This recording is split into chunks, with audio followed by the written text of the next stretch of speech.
And then the goal would be is to post on the website. Yeah.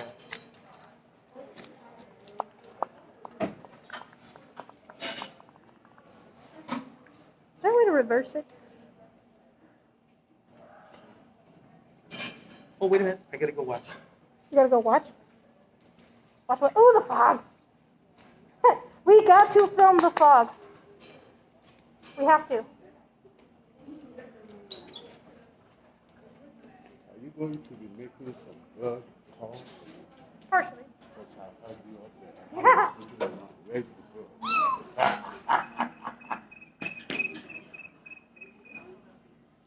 You go. Good job.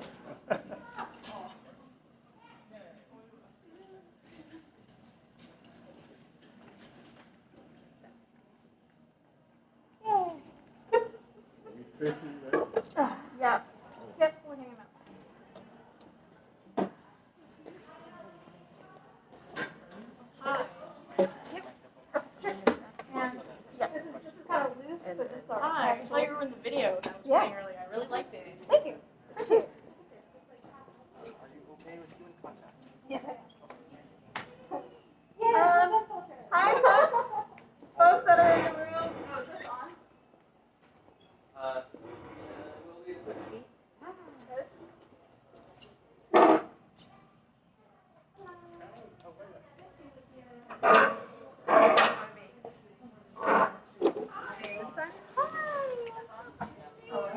Thank you for telling me that. Hi, those who are in the we're going to get started with our talk in just a minute if you'd like to grab some seats. There's also enough cards in the entrance that you can use to write a question if you'd like to write a question instead of state your question.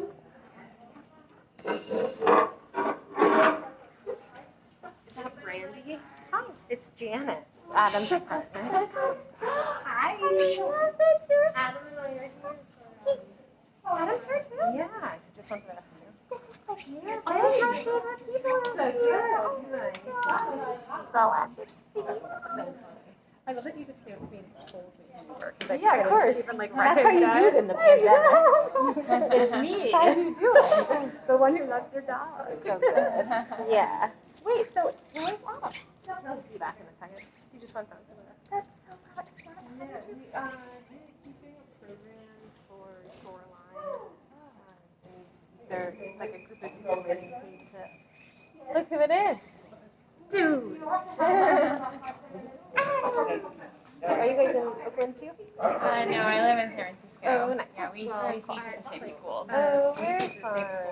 She and I competed before, and so I just like trying to rally all the troops. Yeah, this is like teacher's paradise. I mean, everybody's paradise. Yeah.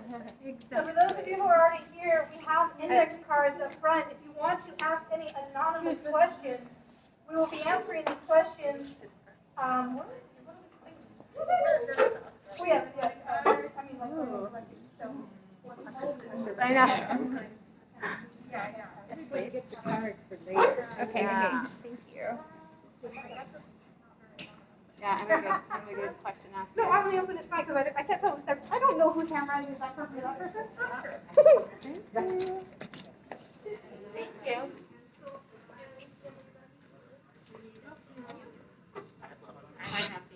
Thank you.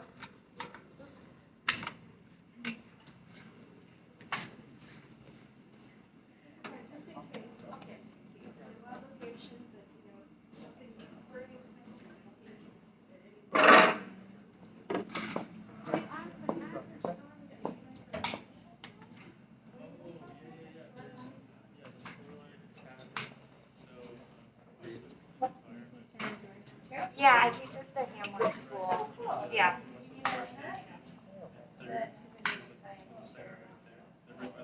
Oh, I probably did like your new person. I'm in a lot of schools, like we really have not had any. We're on a December campus for that.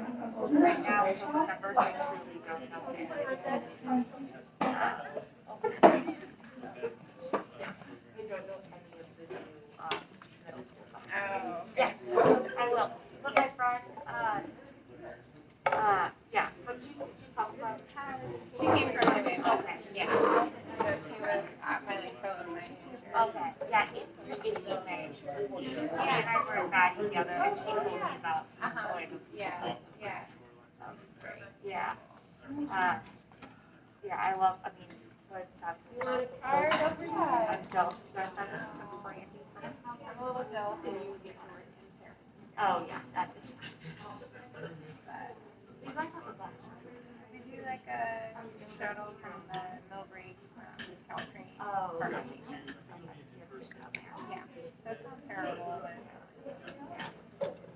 What grades do you? I do K through first grade normally in science, and then the garden is for K through 8th grade, or most of low school. Oh, fun. Yeah. Awesome. Yeah, it's good fun. I do third. Yeah, third grade. But I studied geology in my undergrad. I study. Oh, really? Yeah, you should That's on that, yeah. And then I did like a graduate project before that. Can I see and the, afterwards. one more question? Weird, and then when I go to science, we have science teachers. Do you have a garden or the outdoor space? Well, right now we're in the pursuit. Are you your friend here? All of that. Oh, just drop the question. Right, drop one. I'm just trying to think, guys, what is your question? Okay. Yeah, so it's, we're usually just at pipes in our lower school that are just next to there. And so, and it worked out really well. Like, in the building. So, yeah, it's been great. Where are you in Presidio?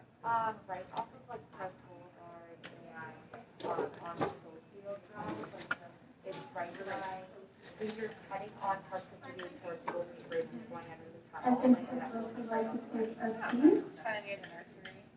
Oh, yeah, right. Yeah, okay. Like We'll get literally. started.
Usually don't tell people that actually is a gambling song, but since today is pretty much of a gamble for us, we'll see how this goes out. Thank you so much for opening for us, Dragon Canyon. Thank you all for being here. This is a really lovely turnout, and we hope we'll get some good discussion going.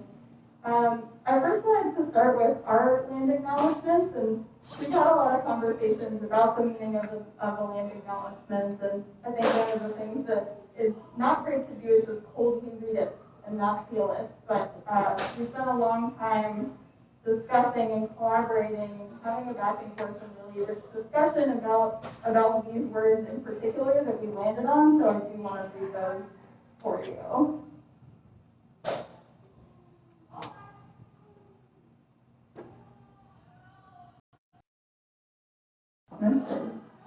The area, Canyon Stairs, California, available for the Indigenous community for this ceremony.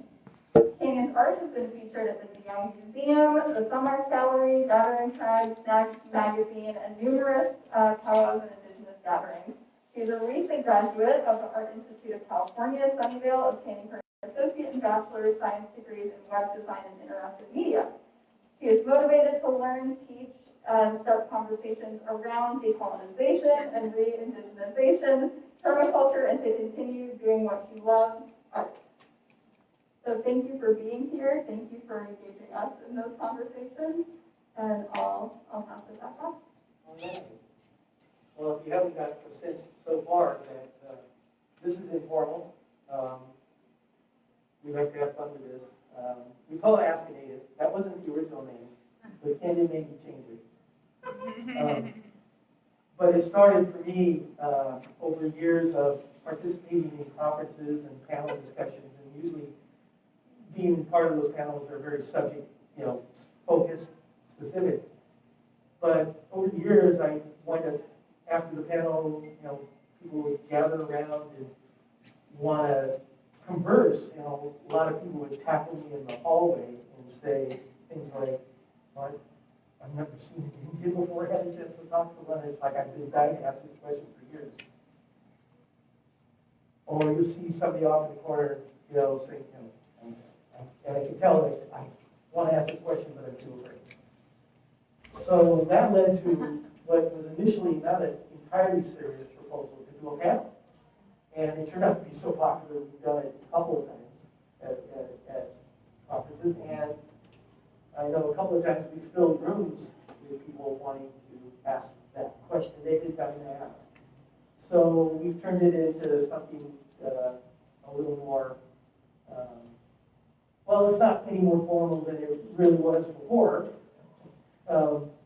but something that we're a little more comfortable doing. And I think in this time and day and age, the way things are going in the world, it might be even more important than before.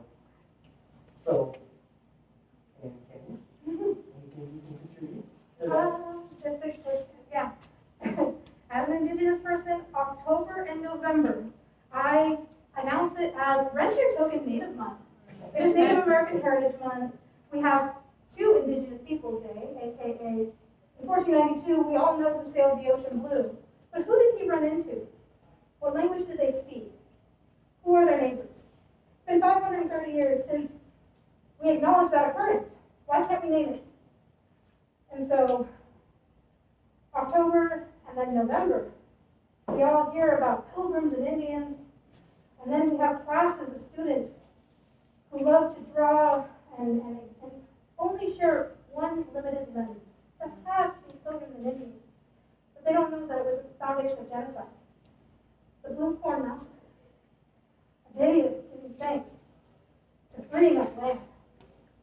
So Rent Your Token Native Month is a time that us as Indigenous people are quite popular, and people don't know that that's labor, emotional labor, spiritual labor.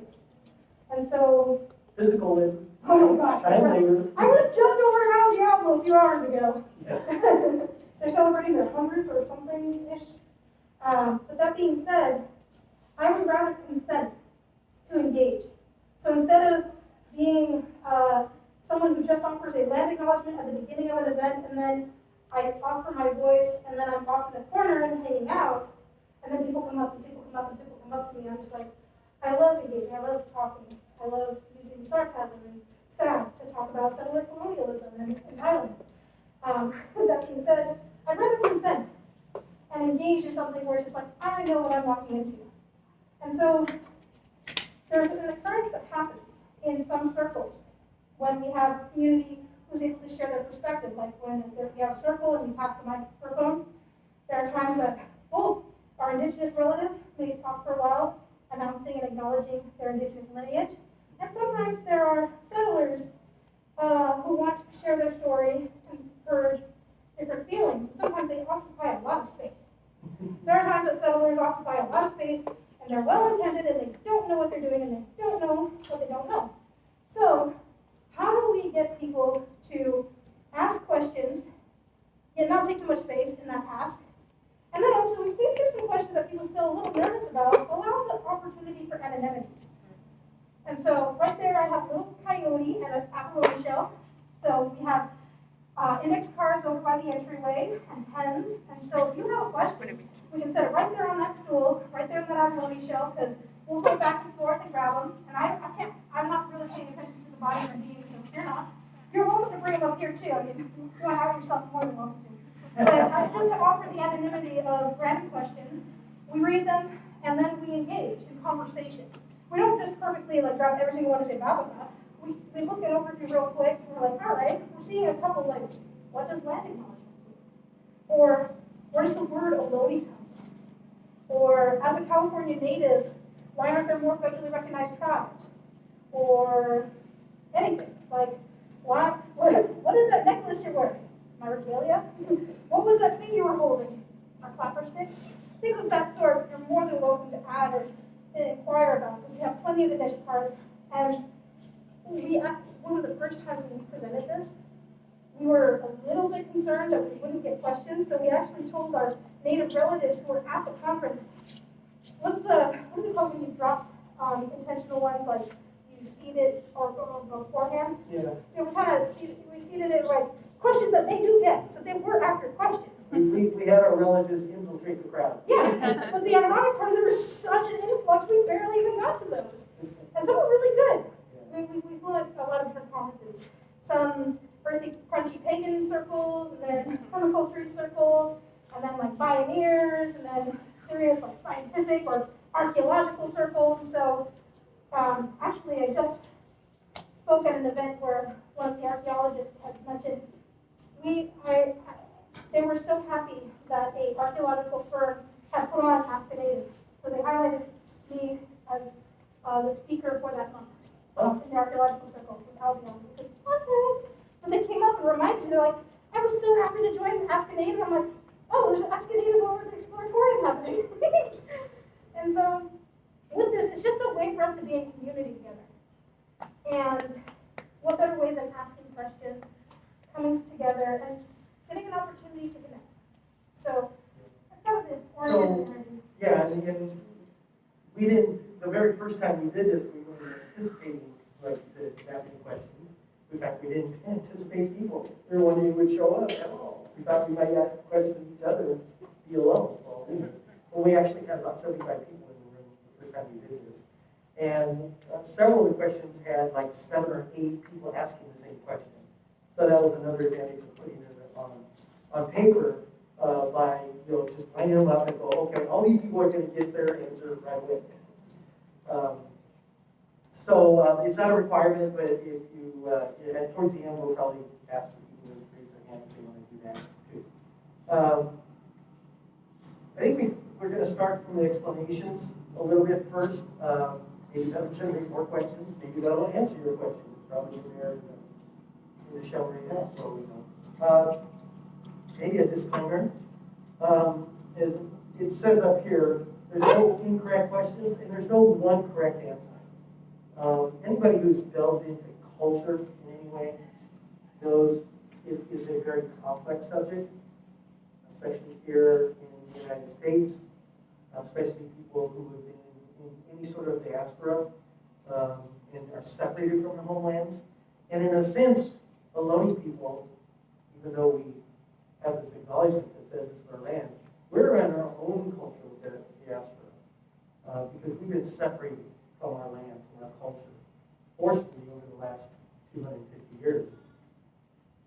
And in the case of the Ramaytush in particular, it was particularly egregious during the establishment of the Spanish Empire here in the late 18th century.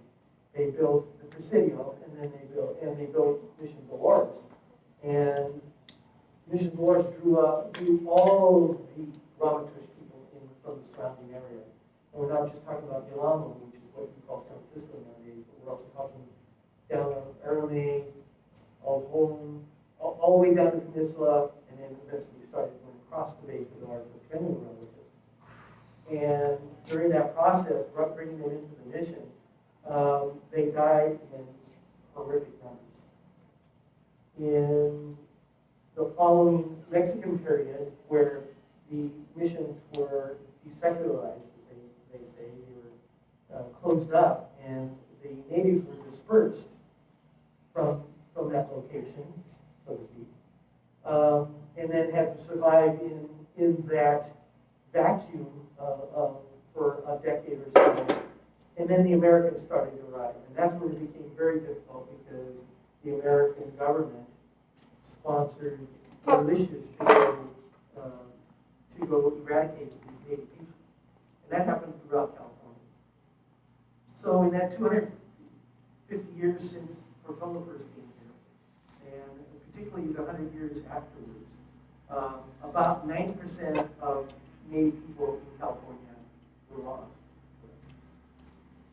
Here in San Francisco, only a handful survived the mission in the American period to the late 19th century. By 1901, the dawn of the 20th century, there was only a handful of family lines. And by the 20th century, there was only one that we know of. That's the one line, 4 family groups that form the current Association of Ramaytush people. And in that process, all of our culture was taken, all of our stories, our songs, our dances, our ceremonies, our practices.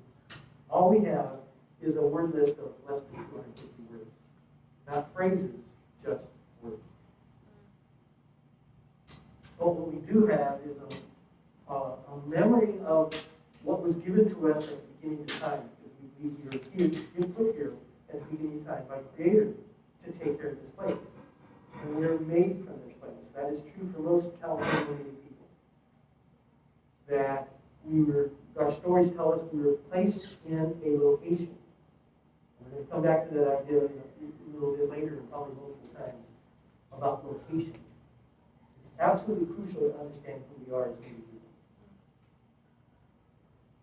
And in the case of the Ramaytush people, that one family line that remains came from a location just right outside of Yelamu, down in Pacifica.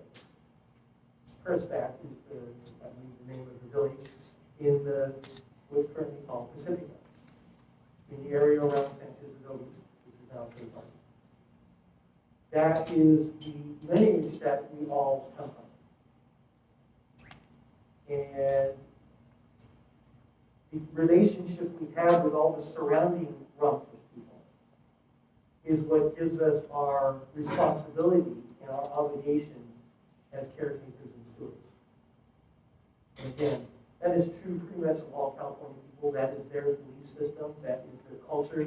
That is their sacred learning that has been handed down to them through hundreds and hundreds of generations. That they were placed in that place to take care of that place. And they're made from that place. As we mentioned earlier, my father is Ohlone, and the Ohlone people are south of the Ohlone. Can we put up that map? California or the one? The Ohlone one. Oh, that will work. That'll work. That'll work. So this is the Ohlone area. We'll come back to what Ohlone and territory and all that stuff in a minute. And then the Ohlone people are down here, down at the southern end. And that their area extends down to Morro Bay area and out to Crystal Plains. And their stories, there's a lot more of their culture left. They had speakers all the way up into 1964. And so there's actually audio recordings of the Ohlone speakers. Lots of more documentation. We have songs and ceremonies that we derive from that side. And one of them is the story of how we came into the world. And the most crucial part of that story is that it says that we were made from elderberry. This is the clapper stick. This is the most common musical instrument we have in California. We didn't do drums per se. And people that use drums now is a new borrowed tradition. But in the before time, it was clapper sticks and other percussive instruments for the most part. And most clapper sticks are made of elderberry branch. And according to the Ohlone people, they were made from elderberry. So think about that. We have a people that have been documented there for over 10,000 years. And their stories tell them they're actually made from that place. And we know where that happened. What the mountain that we call Stop-Look Island, which is called another name which I won't mention now. It's in Los Padres National Forest. And that tells us where we belong. And we came from that place. Our spirit was brought in to inhabit a body made of elderberries at that place. And we were meant to be at that place, purposely. So that's why we talk about a sacred obligation to a place. And that's how we define ourselves. Now, when the newcomers came, they figured out a different way to identify ourselves. As they went through and traveled up from Mexico all the way up the coast, as they went along, they were identifying people who spoke different languages. And they described those people in terms of the language they spoke. So most of the names of tribal people you see in California, and it's true for Yelamu, those are all names given by other people based on language, not by location. Now, some of the names have been converted over to the more traditional way. For instance, my friends down here in Ohlone, which is Los Angeles, were formerly known as Gabriel. Gabriel. Louis Saint-Yo. Yeah, Louis Saint-Yo. Can we take pictures? Sure. We can send. Oh, you can? That's on your website, right? Yeah, my website is canyonconsulting.com, And that's on and this the- map is on there, and it is designed by Tima Link, an amazing Truman, California relative, and Canyon Consulting has a lot of educational materials, of which we'll talk about a few more things too. Did you So- say Canyon? Canyon with a K. Canyon with a K and consulting with a K, because in our language, K's are K and C's are Ch. So Canyon Consulting, hashtag KKLOC. And Greg's Shy was on there, he still needs to update it. Shameless plug keeps growing on that time. Shameless plug for Canyon Consulting. So, this map, there's several things you need to know about it. Well, first of all, like I said, you're seeing in more modern times, you're starting to see the indigenous name for those people come back up. Like I said, it used to be called Cabioleno, now it's Tonga. That's their name they give themselves. But even in Ohlone, where that's us up here, and these are the various dialects of the Ohlone language. That goes for the other ones too, Chumar, Gilka, those are all dialects. That's not how we define ourselves. That's how others have defined us, and we use that as a convenience because when people try to pronounce the word withdrawal, they not only they not pronounce it, but they don't even know what it means. And it means us. But nobody knows that. But some people know what Slim means. Those are the people south of the down in this year. And in this case, we're using one of our words for ourselves, which is called. So we're reestablishing ourselves in terms of culture, but it's still not accurate because that's really not how we identify ourselves. By language. It's by place. And then before time, just to make sure you know what I mean by before time, before contact, so we're talking before the Spaniards came in 1769 time period, 250 years ago. None of this was really accurate in terms of area, because that's not how we defined ourselves in a political sense.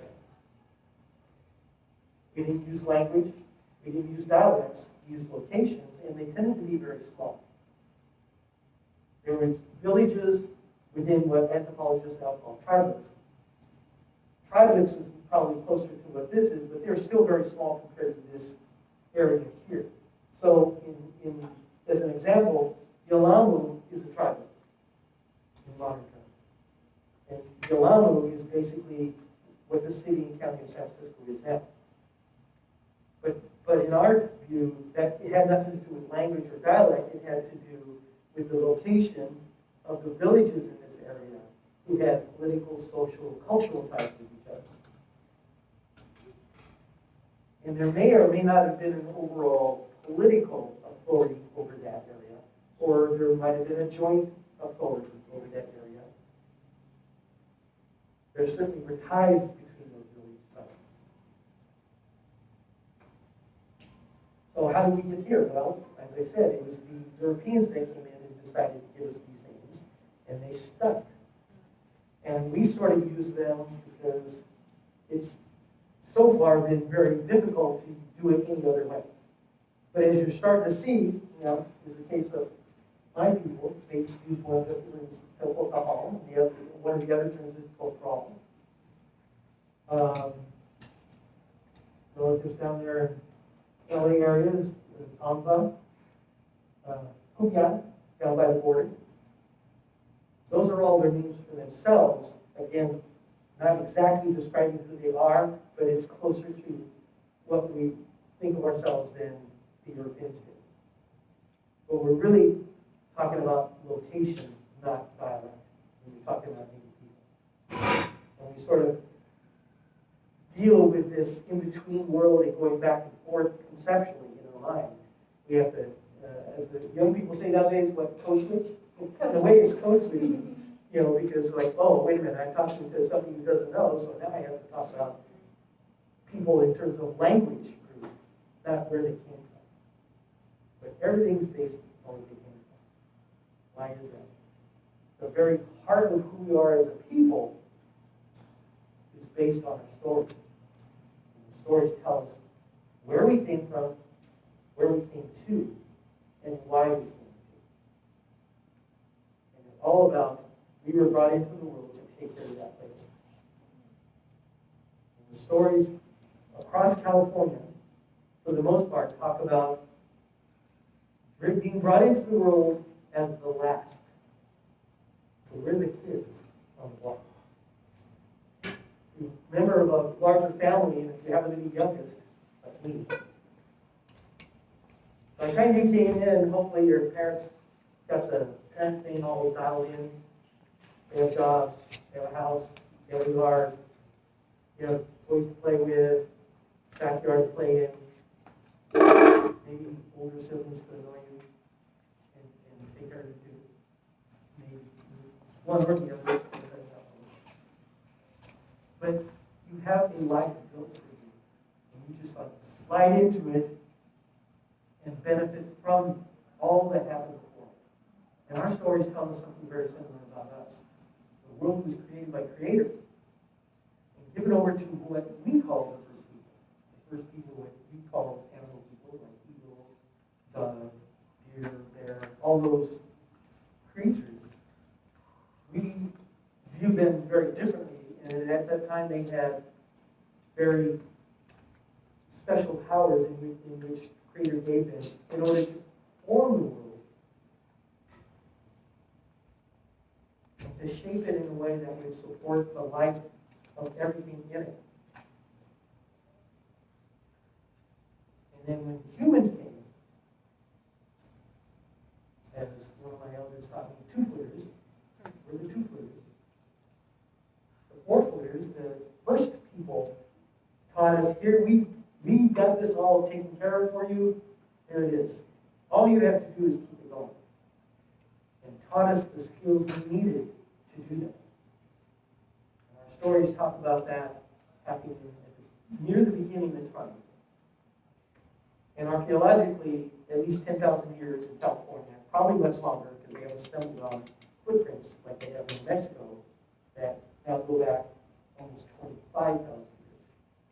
Or as one of my elders said, his mom called them, they're very clever people, they'll catch up eventually.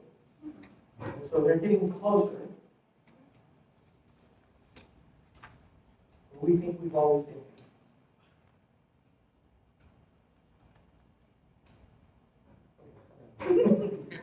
Done with that part of the speech.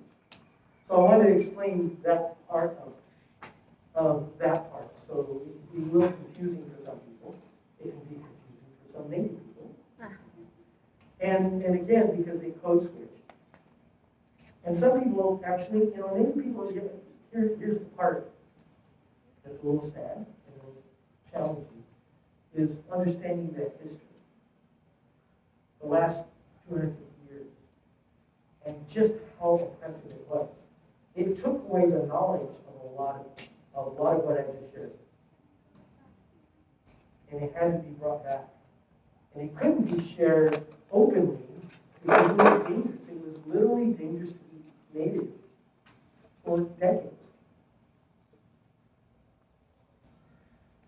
And the numbers talk about across California of loss. So we were descended from 10% who had to struggle to maintain and salvage our culture. And we're still going through that process because in some ways we're still not actively being supported by government and other entities. They're still struggling, as they are with lots of other issues out there about the history of the very place they created. But if you read documentation like done by Ben Madley, professor at UCLA, he wrote the book American Genocide, Elephant Catastrophe, and that was done with government documentation, not the word of Native people. It was the government documenting openly at the time. Remember, we're talking 19th century. Receipts. We got receipts. Yeah, with the bean counters. The bean counters that documented it because they wanted to make sure they knew where every last penny was going. And in the case of bounties paid for Native people, they documented every last one of them. $5 a head, 50 cents a scalp. What is so popular here in San Francisco? What football team is so popular in San Francisco? 49ers. California, gold rush, 1850s. The United States government spent $1.4 million in bounties and reimbursements. Legal genocide. We need to honor truth in history. And as Greg was mentioning, I didn't notice, I put up the hand. This tiny little blue, 2000 and all the way to before Common Era, BC AD. That's way over here. Couple thousand years, 2021. So we have 10,000 years, 200,000 years Homo sapiens has existed. And that 250 years that Greg mentioned, that's not even a sliver of that 2,000 years. It's just 250 years, just a quarter of it. Yet, how much devastation has occurred in the earth, in the world? Yes, population boom, post-industrial era, boomers and more community members, colonization. We have deeply impacted the earth. However, Homo sapiens sapiens has existed for this long. Indigenous pedagogies have been helping indigenous peoples survive and sustain themselves. And we interacted with each other. There is proof that there are trade routes across the nation. The comprehensive knowledge of traditional ecological knowledge, our original technology, tech, TEK. Whenever there's narratives about indigenous peoples that says Native American, hunter-gatherer, it dismisses us. We're the first doctors, the first astrologists, the first hydrologists, the first ecologists. But we're dismissed. Hunter-gatherer makes us sound very primitive. Primitive.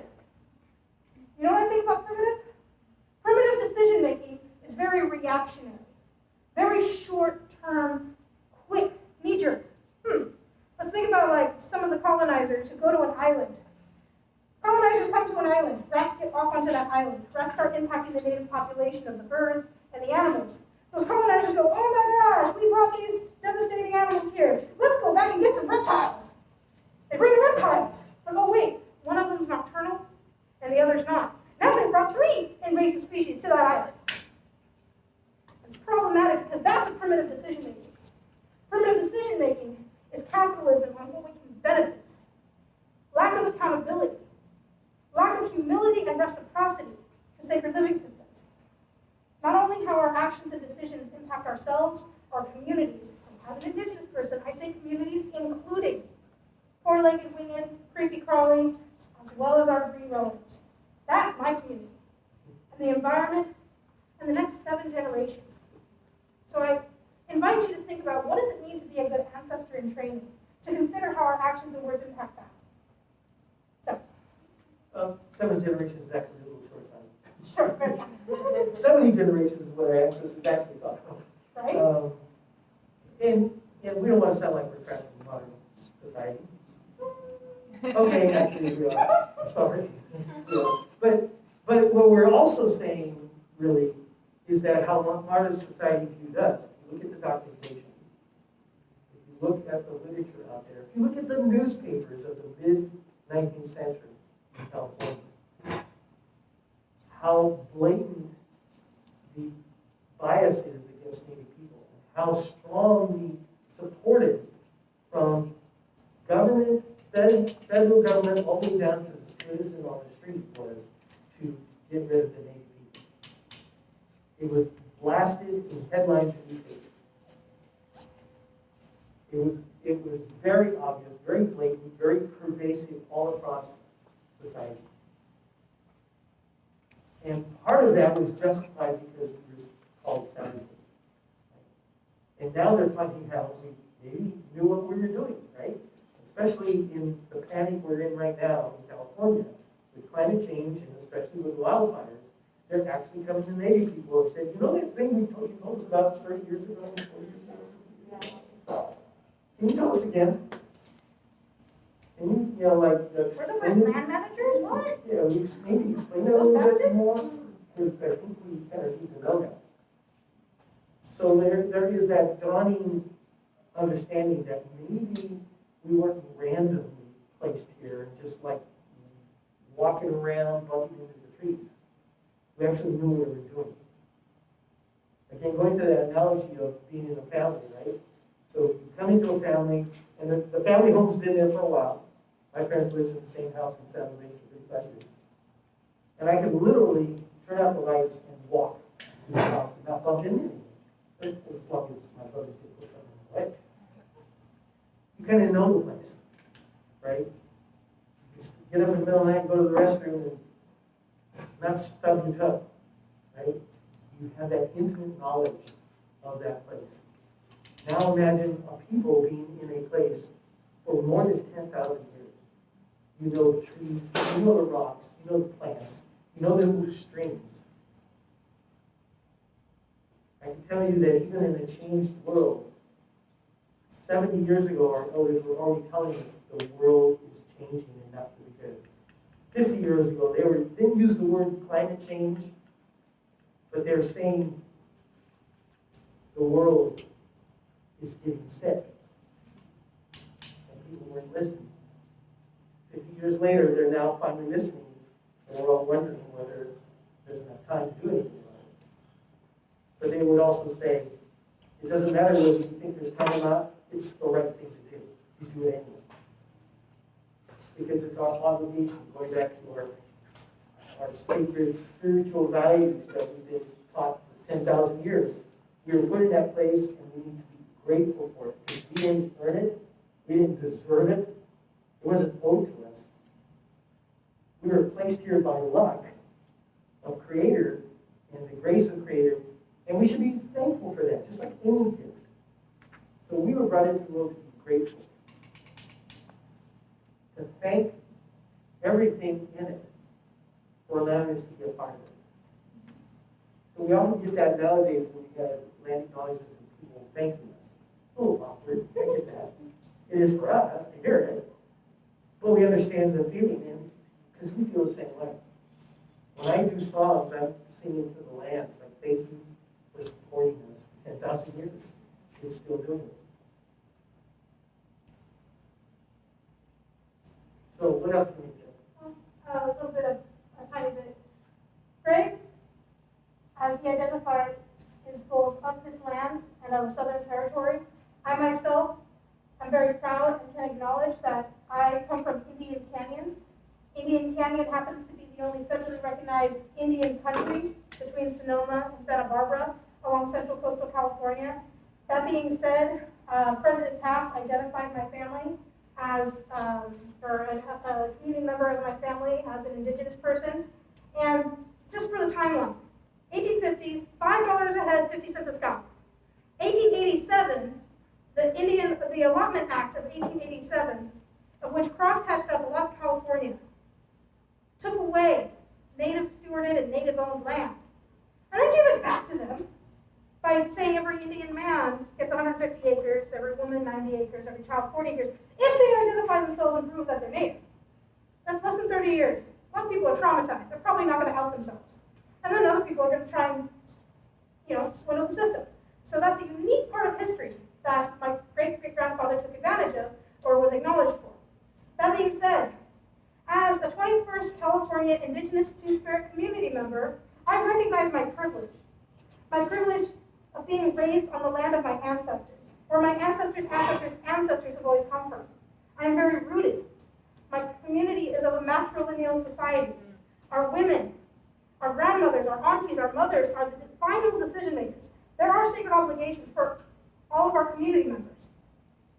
Men have strong skills, our Two-Spirit community members have sacred roles, and our women, our matriarchs, we're leaders and decision makers. Because when you think about it, for a woman to be able to bring life into the world, and that little being's life is more important than her own, she's going to make decisions that are able to consider the entire community. Unlike today's patriarchal system, of which cherry picks and conveniently takes the convenient parts for the ego, because if you think about it, our United States Constitution is based off of the Iroquois Confederacy, of which they forgot to acknowledge the grandmas who took away the power of those decision makers if they were messing up and not being accountable. How convenient the founding fathers forgot to add that. So being a California Indigenous person, I recognize my privilege. Being raised in an intertribal and traditional environment, I'm very blessed.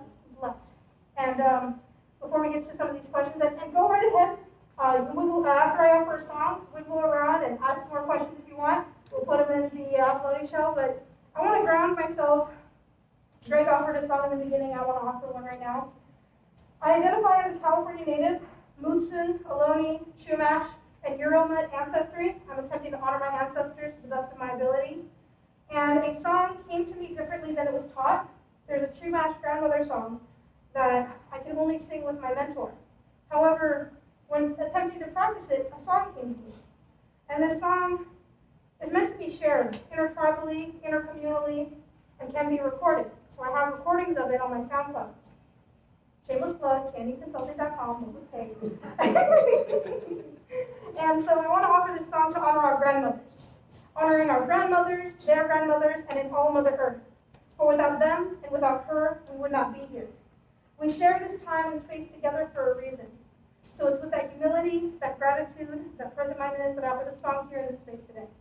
And for those of you, I want to make sure this microphone is ringing. If y'all can hear me, can I hear you say, oh? Oh. All right, can I hear you say the word Yelamu?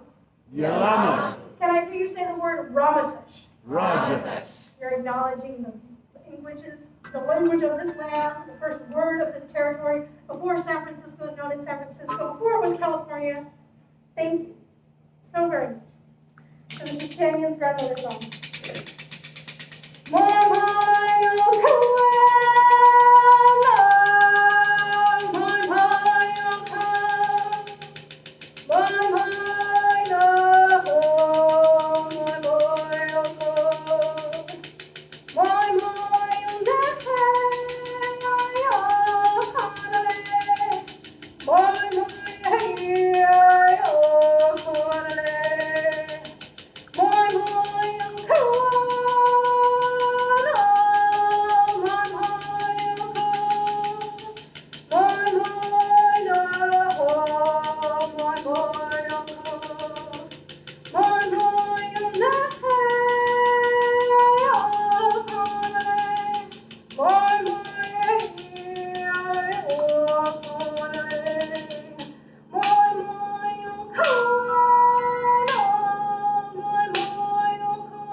Yeah.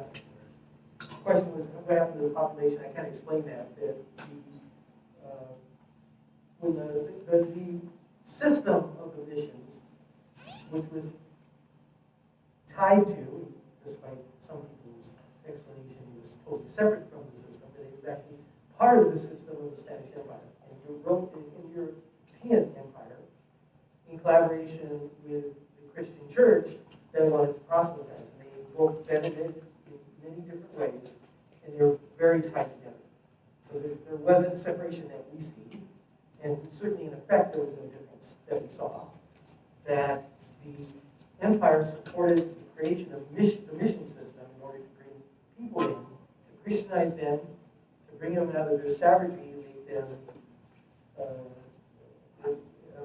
Ohlone, is one of the expressions we use, and to make them productive citizens, which means a workforce. That's really the purpose of it, bringing many people into the missions. One thing that has to be remembered in terms of the consequence of that, right? Because I mentioned earlier the large loss of people during the mission system because of the mission system. And the way it's sort of talked about now, it's like kind of accidental. Wasn't intended. Perhaps. But lo and how we remember that the mission system didn't start here. It had been going on for almost 3 centuries south of us. The system was well developed, and the consequences of it were well known. They knew, they documented the proof of the impact of indigenous people. What? They still did it? They knew? Well, maybe they thought they'd have a different outcome of it, but they didn't. It was the same outcome. Massive loss of life because of the harsh conditions. One of the things they talked about was disease. Yes, there was disease. They brought that disease, and they knew they were going to bring it because it happened 3 centuries down in other areas that they had already conquered. And they knew why it would be so devastating for us, because within the mission system, everybody was sequestered into very small rooms, especially the women who were locked in at night, except for some people who had to eat. Oh, geez. You don't want to talk about Oh, you don't want to talk about the heightened rates of sexually transmitted diseases when yes, women that's are all right. locked up together? That's right. Don't do it. But because they were in such close quarters, they easily shared disease, right? Guess what? This is what we're dealing with right now, right? Now, if we're talking about a much more compact situation, which is what was dealt with in the missions, dozens and dozens and dozens of people, women and children especially, were sequestered in rooms, locked in so they wouldn't run away. And of course, they're breathing in the same air, exchanging all kinds of pathogens amongst each other. And that's why they have the devastation that they did. And they knew this was going to happen because it happened in other areas of their empire. And it happened here. And in the case of the Ramaytush, basically all the Ramaytush were eventually extinguished. All the Ramaytush descendant lines are gone that we know of. The only one that survives is the one from Pacific.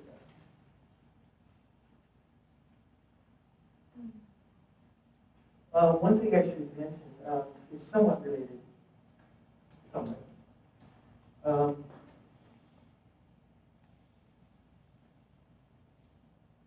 I was fortunate, and he was fortunate as well, that we grew up knowing who we were. We may not have had much of the traditions, the culture, the language. So there are many California Native people that do grow up in that, that are still able to do that. In the case of most of the mission communities, that's not true. But they still grew up with the knowledge of who they were, where they came from. My father was raised out in the homeland. And when I was growing up, he often took me back. So I knew that area, I knew our homeland, I knew what that was about. And he actually grew up in her homeland of thousands of years, up down in Kenya, 2 hours south of here. So we're we're fortunate that way, and not all Native families had that fortune. That makes it very complicated. Because some, it was forced out of them.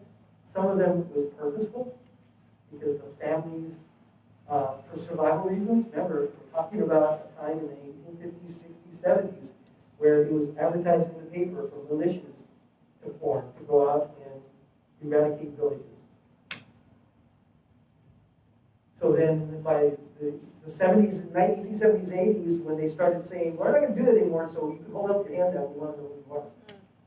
How likely is that going to happen? And guess what? In 2020, it still doesn't happen all the time. Because from our perspective, it's not over. The colonization is not over. The danger is not over. Just ask our women folk in our communities how many of their sisters have gone missing. Hashtag MMIW, MMIWGTS. So the next question, speak to the idea of healing. How do you heal from that? Well, we're finding out right now. We're in the middle of it. And that's the part that also is kind of hard to figure out. People think of it as, well, it happened before, but now you're here, and you're doing all this wonderful work that we are, through partners like the Exploratorium, allow us to come out here and share. We're not always out here telling sad stories. We're doing good stuff. My wife's out there doing finance. Part of the healing, though, isn't it? Well, and that is part of the healing. It's remembering who we are and what we did. And it doesn't have to be exact. See, people get caught up in, don't live in teepees anymore. And by the way, we never did. California did? We didn't have buffalo hide drums, right? Because one big reason is because we didn't have buffalo. But we didn't have drums per se. We had clapper sticks and other instruments to express our spiritual values in a very different way, unique to us. That's what we have to remember, and that's what heals us. And it's an ongoing process. It's been happening for 250 years. It's not going to take care of itself by next week. So it's an ongoing process, a continual process. It will continue past the time. It's continuing for my grandkids. We're still suffering that economic devastation of being in this historical place that we are now. Well, and one of the other questions is about the people of this area. There's actually none of us that I know of live, and there might be one exception, but for the most part, none of the Ramaytush live in San Francisco. They can't afford it. Yes. And the families left a long time ago when it wasn't safe to be there. So they fled to other parts. Some of the branches of the family went down south a little bit. At the time, there was less danger. People think of LA being populated the way it is, but it wasn't always that way. San Francisco was the big population center right after the statehood. What about relocation? And that was in the 1950s, when the government wanted to depopulate reservations so that hopefully those reservations would eventually close. Kill the Indians, save the man. And the idea of leaving the reservation was not repugnant to some of those people because of the horrible conditions still on the reservation. And they're still there now. And potential socioeconomic opportunity lies. Yeah. So a lot of it, I personally know people that remember coming off the res, being told by the government, go to the city, we'll take care of you. They should- Money, job, Yeah, opportunity, housing. you'll provide housing, subsidy until you get a job. And I literally know elders who were in their teenage, early 20 years, living in horrible conditions on the res, no jobs, no future there. So they left based on this promise. And they got on the bus. And the bus drove them here and pulled up to the corner and opened up the doors. And when they walked out, the door closed and the bus took off. And that literally happened to several elders at that time. They literally got abandoned. And it was one of the reasons why at that time, when San Francisco being one of the prime areas, the San Francisco Bay Area, LA, on the West Coast were the two main areas for relocation. And when they came here, they literally had to come together in order to survive again. And that's what now forms the modern day Native American community here. Not indigenous to this place, but it's their home now. And we do work with them. I'm on the board, advisory board for the American Indian Cultural District in San Francisco. And we have an office over now in Fort Mason, where we're doing good work, including educating the public, as well as trying to take care of our own people. That's also part of it. Right. Being in community together, the whole idea of the system that came in that colonized us and enslaved us when they didn't try to get rid of us is to separate us from our heritage, separate us from our culture, and separate us from each other, make us individuals. When we talk about nowadays about cultural genocide, people sometimes have that initial reaction, well, at least they're not trying to kill you. But for us, cultural genocide is as bad. It's almost like being a zombie, right? You rip out what's our essence. You're just leaving a hollow husk of a person to just wander around bumping into things. Very zombie-like. That's just as bad as killing us. Because in a sense, you are killing us, the essence of who we are. And that's hard to understand for a modern society that's so focused on an individual and doesn't have that 10,000 years of history and culture to fall back on. What they have is just a couple of hundred years of a mishmash of things that they kind of throw together randomly. At least that's the way our elders did. So they have a healing they need to do, but they have nothing to fall back on. So in a sense, I feel a little sorry for them because at least I have my culture, which they weren't able to completely eradicate. I still have that. I still know who I am. I still know where I came from. And I can still do this kind of work that helps my community by educating the public and giving the opportunity for people to ask questions and for me to try to not look foolish answers. Well, tying into that healing, I recognized when I was little, my mother would drag me to all these events. And when I was younger, I was an introvert. And then when I became a teenager, my voice and sharing songs became a little more prevalent. My mom would push me and say, offer a song, share a song. And then over time, opportunities arose where I was able to speak a bit more, or my mom would share things, and I'm like, wait, oh, add this. She goes, say it then, say it. And she would always say, now, today, is the best day to be alive as a California Indian since contact. I never really understood it. And now I kind of do. Because since contact, contact impacted our communities, germs, and chemical warfare, and colonization.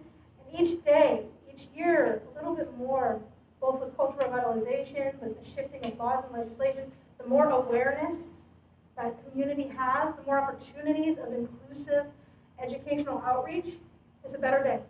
And I know tomorrow might be a better day too. So today is the best day to be alive as an Indigenous person.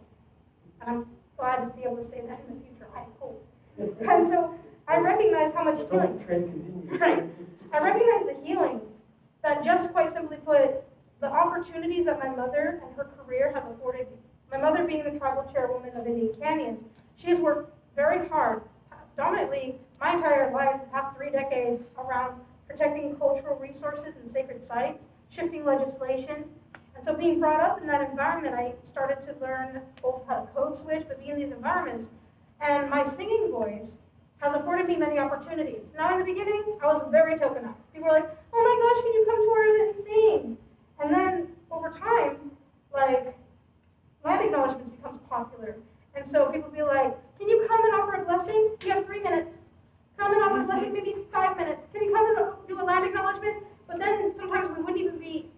ticket to the conference or the event. And so we started voicing frustration about it. And the ironic part is as that popularity boomed, our own community started saying, in the past, we were just tokenized for the land acknowledgements and not given an opportunity to speak or be present in the entire space or venue. Now, we are included, and we don't even have enough time to participate the entire time. Like, as I mentioned, I was at Mount Diablo, and I couldn't stay the whole event. I've gone to 3 conferences in a day, and I couldn't stay the whole event, even though I was invited with an integral invitation.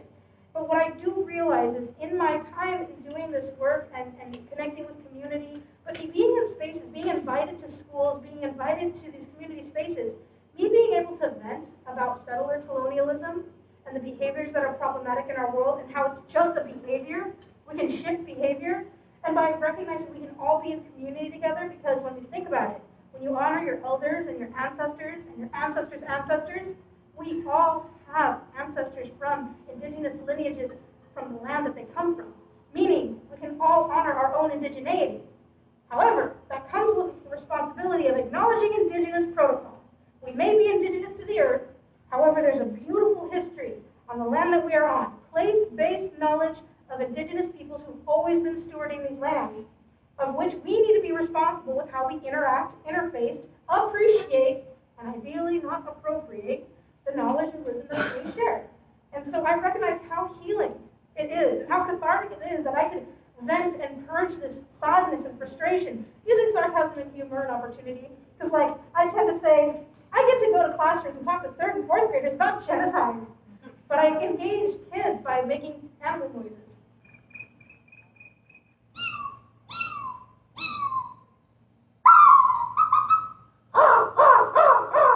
And so kids interface with me, and then I bring empathetic stories to the surface. And so one of the questions brought up about education and the next generation, how to talk to young ones about this. And I kind of just talk about empathy. Imagine we're in a classroom and we have our habits. We have class, and we have lunch. Imagine an outside force comes in and says you're not allowed to do those things that you're used to doing. And you get punished and wounded and hurt. And every time you try and explain this is not how we do things, you're not heard. And I use other stories of how we respect life and respect sacred living systems. How my mother taught me, honor the life that's lived and the gift that's given. I will offer medicine or my hair or a prayer to the plants. Whenever I engage with these plants for teaching purposes, for edible or medicinal purposes, I thank that plant. I let it know where it's going. I pay attention to how I'm impacting it. I will engage in ethical and sustainable harvesting methods. I did this when I was 4 years old without knowing what ethical or harvesting or land management or any of those words. I didn't know those words. Those are unknown concepts. But I was manifesting those actions as a child because those teachings is what I was brought up in. And when you think about that, ethical and sustainable harvesting methods means you pay attention to your environment. So when people harvest or impact that environment, how clean is the water? How are they growing? Are other plants pushing or forcing things out? Are invasive species impacting it? Is it being challenged? And so by letting that living being know, and oh my gosh, new study says plants actually have feelings. Like the whole little study where one plant is being watered and it's the same amount of sun, and there's an audio recording with praising words and good words and beauty and wonderful, and the other one is like ugly and bad and bad, and you see it. You see, a new study says, new study says that when we smudge ourselves, purify ourselves with burning herbs and burning sage, California white sage, I gotta point that out. Not everybody's entitled to this medicine, it's based in California. Are we engaging in ethical, sustainable harvesting methods, or are people clear-cutting and trying to sell it on Etsy? What concept? Oh, but I'm entitled to praise and honor the ancestors. I need to cleanse. I need to purify. Are you really? And therefore, when we smudge ourselves, it connects to the ions and the electrons into the air, and it actually connects to those particles, because, when we think about carcinogens, but ironically we think about activated charcoal, it connects and takes away the bad stuff. New study says, you want to Ohlone too. And so I recognize how healing this stuff is. But yeah, I recognize how being in community is so helpful. And we need to be kind to each other. We need to respect that we're all on a journey. Ideally, we're attempting to be the best version of ourselves, attempting to be a good community member. And there's a lot we don't know. And so when it comes to educational outreach, And a lot that we're still working out. right? So you're seeing us not necessarily our best, but the busiest. Because we're still in the middle of working, I mean, all that stuff we're talking about, the history that we're dealing with, the trauma in our community. I mean, if you look at any statistic of health issues, of social issues, Native Americans not in numbers because we've been so reduced, but in terms of percentage, we're at number one, and not in a good way, in almost every category, because we're still dealing with it, and there isn't a structure, mostly with the government, that supports that. And remember, the whole thing with the United States government now and tribal communities is that they took the land from us and said, well, we'll make it up to you. And they often use terms like in perpetuity, which I thought was Latin for forever, but apparently it's only like 2 years. Because virtually every treaty, every agreement ever made by the government has been violated. Every single one. And that includes here in California, where there are 18 treaties that never got ratified. Because the business interests shut it down because they did not want to pay for those treaties, but they wanted the benefit. The benefit was people moved away from land that they wanted. In return, they would be supported in those lands that they were moved to, which often didn't support their cultural way of living, of hunting, of fishing, of gathering, of working with the land. When the Americans got here, one of the things they did right away is forbid us to do our culture, to do our sacred ceremonies. That right didn't come to us actually until 1978. 1978. Indian Freedom Religion Act. I was born in 1988. Any of you who are 10 years older than me, you were born before the Native American had the right to practice religion freely. And a lot of those rights didn't come back to us until the late 70s and the early 80s. So they weren't embedded in the Constitution for us. We didn't even get citizenship until after women were allowed to vote. And indigenous people allowed to vote. That notion. Yeah, and they voted very in self-interest because, or in this case, they didn't vote. They told Congress, don't vote for these treaties. But they still enforced them, so they moved the Native people away from the land that they wanted, put them out in the boondocks in barren land that they thought they would never want. Turns out later they did. And then they went and took that too. Commodity food. Yeah. Oh, yeah. So what we wound up with was commodity food, basically oil and lard and flour. And that's how we had to survive. That's where fried bread came from. It's not an ancient tradition. It's a survival tradition. And it led to a lot of our current health problems. Didn't the reservations inspire someone? Hitler? Yeah. What concept? Interesting. So the idea that we're still in the middle of our recovery is a very real thing. In the meantime, we're trying to do all this business, we're trying to do all this cultural work, this education work. And it's been a struggle until very lately where there's been understanding that we can't do this for free. And we weren't doing it for free, we were paying out of our own pocket to do this stuff for many years, and sometimes still do. But some institutions, same as one for Exploratorium, are supporting us in doing this work in a more broader and more effective fashion, and able to do things in a bigger, better way to educate more people. And hopefully they're open to it. I feel bad for our East Coast relatives and Southern Coast relatives because they have a much different situation here. Not that that doesn't exist here, that resistance, that prejudice, that bias, yes, it's here too. But over there, it's built into the system and it's blatant still. It's almost like the 1870s back there. in some places, according to them. So for here, one of the questions was, what are the dreams for the future of lonely people? Well, in some ways, we're already answering this. It was a shock to me. Coming up, I figured all this work that I was doing and others were doing, elders that had taught me and shared with me, I figured, the payoff would be in the future. Maybe my great-grandkids would finally see some of the things that I hoped for. And shock of shock, I'm seeing it now already. And part of it is seeing young people like Canyon and even younger people in their teenage years that are much stronger in the culture than I am, much more knowledgeable, and much angrier than I am. And able to express it even better than Canyon, which is amazing because, you just saw Canyon.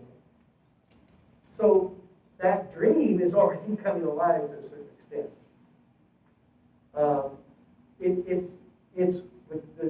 The question might be, will it sustain itself? And dealing with our relatives from Hawaii, right, they talk about surfing as a spiritual act, as a social act, not just a sport or exercise. And I feel sometimes we're spiritually surfing in modern times because of the faddishness of how popular we are. Just in my lifetime, it's gone up and down, depending on what's going on elsewhere. Right? I remember the times before casinos were around, and there was such a movement against us having that opportunity, right? Even though by then they knew this history of the treaties, and the Native people pushed the little spots of land with few people left and no way to support themselves. And then they're wondering, like, well, why don't you just plant, lettuce or something and sell it? No. It's much more complicated, and the need is much greater than that. So finding people understood that, okay, they allowed casinos. I don't have a casino. There is no casino in Ohlone. There's no casinos in most of the vast majority of the mission area of California. Because you have to be a recognized tribe.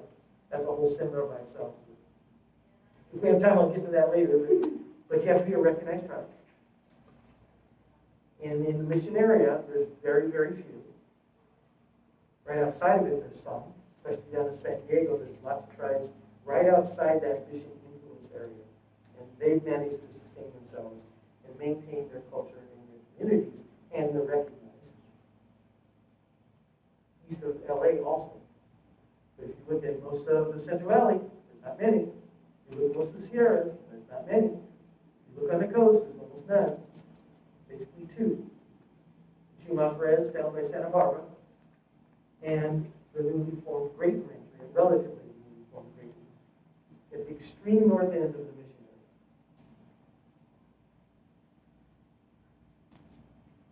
So not all Native people have a casino, and not all casinos are successful. That's the other part people don't understand. Relatively small percentage. I've been in a casino up at Hoopa. I don't know if it's still there, but when I was there 20 years ago, it was about the size of that room over there. Not this room, that room. And it had about 8 one-armed bandits and 3 tables and 2 people sitting at the table, and they were from Hoopa. They weren't travelers and visitors contributing money to the community. They're Hoopa Valley residents and tribal members that were circulating the same money. And it was a room that was the extension of the building that was also housed the grocery store and the tribal museum. So that's just one example of a casino that probably has struggled to pay its bills.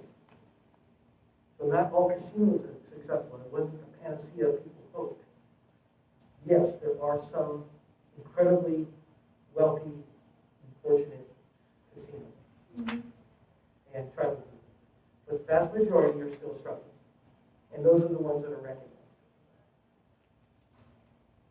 And then there's many, dozens and dozens, probably the number of 70, I think is the last number I heard, of unrecognized tribes, like the Association of Ramaytush, Indian Canyon, Indian mentioned that. Canyon. There's actually like 10 in the Bay Area. Correct. Like right here in San Francisco, Association of Ramaytush, Molokma Band, Confederated Villages of Lashan, Himrin, in Northern South, you got Tamian Nation in San Jose. You go down, you have Amamutsan Tribal Band, a splinter group of Amamutsan Tribal Band. That's Hollister, that's Pinnacles National Monument. Further down Rumsian, there's like 2 or 3 groups. There's 2 Esalen bands.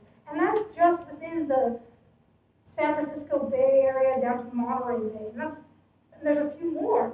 And we're doing so much with so little. There's a quote out there.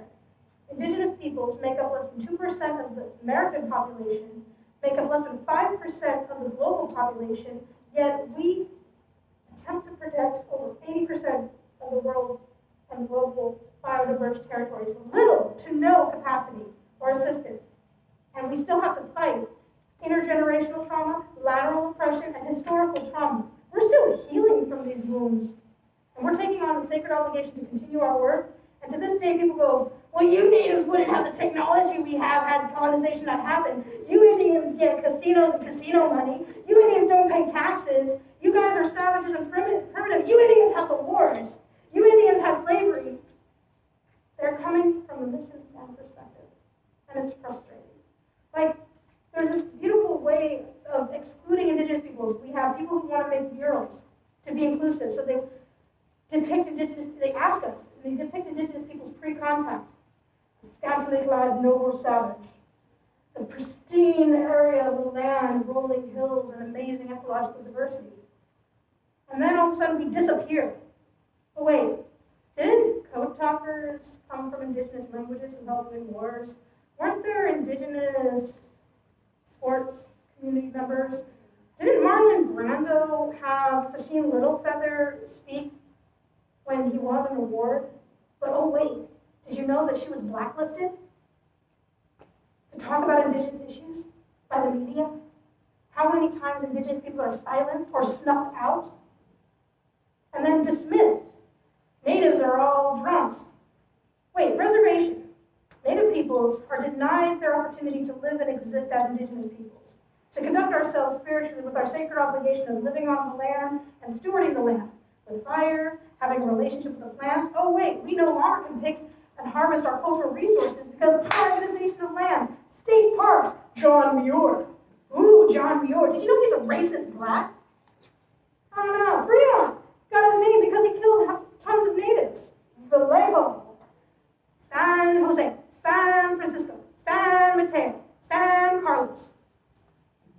The missions, Spanish, colonial tongue. They called us costaños, coastal people. So in history books, we're called costaños. Did you know that they suffered from scurvy? They couldn't even figure out how to find vitamin C. They were walking on food. The word was that. But the frustrating part is there's so much that we all can do. From how the Exploratorium is inclusive, but also like anybody who has an opportunity to invite indigenous pedagogies. I honestly believe that when we honor indigenous protocol, recognize the inspiration and connection to indigenous pedagogies, that we can strategize sustainable futures. From permaculture to classroom visits to better ways of approaching decision making. Because if you're in any business, and especially those who care about the environment, climate change, educating the public, educating the next generation, or caring about food or water, and you don't know the history of the land that you're on, you don't know the history 50, 150, 250, 530, you don't know this history, you're coming to the table underinformed. When you're underinformed, you're underprepared. So how can any decision you come to actually be helpful? So anybody who has opportunity, private land, invite indigenous peoples to consult. Empower indigenous peoples by employing them. Invite these opportunities of this perspective sharing. That's why I started Canyon Consulting, bridging the gap between indigenous and contemporary value systems. I'm a very bad capitalist because I make mini zines for free. I go to speaking engagements all the time. I make a coloring book to try and hustle to get gas monies. And I I've been tapping that Jedi trend. Justice, equity, diversity, and inclusion. For some reason, Silicon Valley thinks that we can just get a certificate because we're so inclusive, and you're done with the work. Because we're woke. No, there's no such thing as woke. We are waking. You can never be fully woke. There's more to learn. We are waking up. If you're asleep, your mind is dead. It's in a dream world. Ignorance is bliss. However, we are waking. We have to understand that. And so when we think about the ways that we can interact or interface, it's not just honor, truth, and history, like talking in a history class or a lecture class. It's working with media. It's creating gifts of sharing culture. The biggest culture sharing opportunity that COVID deeply impacted was our little ones having a chance to stay the night at their friend's house, to find out that their house operates differently. That's the first earlier stages of culture sharing that our young ones get to experience. But here, culture sharing with indigenous peoples, we find out indigenous protocol is acknowledging our ancestors and our lineages and being accountable to the perspective that we share. Culture sharing is learning how to use I statements instead of you statements and assert that authoritative dominance of saying, you're wrong. Oh, I didn't know people did things that way. I've been taught this way. Accountability, humility. And then reciprocity. What? You talk to the plants, you give something back to the plants? Why do you do that? Plants are for us to eat. Oh, I'm a vegan, an extreme militant vegan. I respect vegans, but not the extremists. The extremists try to silence me because I have leather and I have animal-based products and I choose to ingest them. No, I respect ways that we can be accountable to our sacred living systems, to care about where our sources come from, locally sourced, tended and stewarded and respected living beings. So I still will continue to be an omnivore. But I don't need that superiority complex to dismiss me in my perspective because someone says, oh, you're killing a sentient being. You're killing one too. You're taking the whole head of broccoli. You're taking a life to sustain your own. Don't act holier than thou. You're impacting sacred living systems. How are you being accountable? So please do not attack me until you check yourself and look in a mirror. I've been attacked way too many times. That's why I have an extreme attitude towards it, but I respect those who do care about their sources, who do care about where it's from. And the same way as yucking someone's yum, you have the right to operate yourself the way you want to conduct yourself. Please do not impact me or change this environment because it's yet another colonial measure of silencing and suppressing perspective and culture sharing opportunities.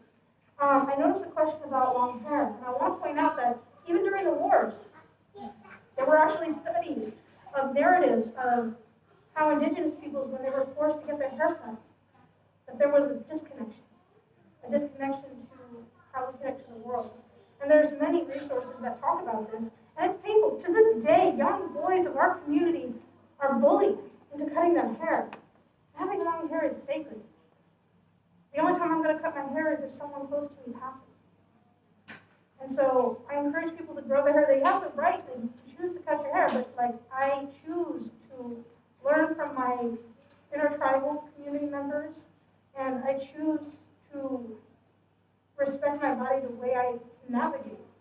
And I'm not saying people don't respect their body. I'm just trying to say, why can't, with those culture sharing opportunities, we not allow our young ones to bully other ones for looking different, for navigating the world differently? And so I want to point that out, because long hair is sacred, at least to me. And so there's a lot of information out there. There's stories of why we braid our hair, but also there's circles for young men and young indigenous community members to respect their hair. And It is traditional, but there's also a modern component to it. I think it's an cultural identifier in a modern sense. So I think that's in a lot of people's minds, that's even more important. Growing up in the San Jose area in Silicon Valley and working in business and nonprofits, I was a little more conservative back in the day. And the organization I worked for was mostly women and conservative, and it was a service organization, so I kept my hair kind of short. When my brother crossed over early in life in 1996, I had already had a haircut like a year before, and I was kind of letting it grow out a little bit, and I decided to let it go, and that was my cultural expression, which was the opposite, because what traditionally we beards and cut our hair if a loved one of great importance to us had crossed over. And I kind of had already done that. And kept my hair short, kept myself shaved, and I decided to go the other way and have kept it that way since. And I think it's a more of a modern day cultural thing. So we covered a lot of topics. I don't know if we cover them all because we're going to have to wrap up here in the next half hour. But what we have done in order to address educators' needs, because there's not enough of us and there's not enough time, and I have a regular job that doesn't have anything to do with any of this, so I have to do this after hours. So what we tried to do recently is get together with some generous organizations that help us put together a film. The original purpose of the film was to create short little segments, around 5 minutes or so, that educators could download on various topics. We tried it out just to see how it would look. And what happened was the film company filmed this for many hours and put it into a film that they then chopped up. And the film itself, which is about 40 minutes long, actually turned out to be stunningly good, not because of us, but because of them. And if you're interested, it will be shown after our talk. It was shown earlier, and we'll show it again. And also, there will be screening opportunities available. However, that would be an interpersonal connection because the goal for this is to have it unlisted and get schools, agencies, opportunities to have an integral responsibility to this. So it's not just yet another movie shared, ooh, I watched the movie, bye. No, actually have a relationship with it. So a screening and then a few opportunities, I'll call them assignments because it's homework-like, but an opportunity to interface with that knowledge where it's learn from these websites, connect with these communities, follow these pages, show solidarity in different forms, and also look at the extra resources. And it will constantly be repopulated and updated and extra stuff, but we want to also track the various schools and agencies who request this, and also find out at what level they want to interface with this information. Will they consider bringing land acknowledgements to their work environment? Will they consider being in solidarity with Native peoples? Because like over in the East Bay, there is Segurate Land Trust. The Confederated Villages of Lashawn have created the Shumi land tax, the gift tax, where if you own land over there, you can voluntarily donate a certain percentage to the indigenous peoples to help them get some land back. Land back is so very important because when we think about it, it's legal to be native. I have to get a fishing permit, I have to get a hunting permit just to engage in my medicine collecting of my cultural resources. All of the ponds that have tule reeds are either private or state parks. I have to get permission and beg for opportunities. Why? When some of the people don't even tend or steward their land, and they say, leave it wild, put a fence around it. Leave it wild. It's like, only you can prevent forest fires. No!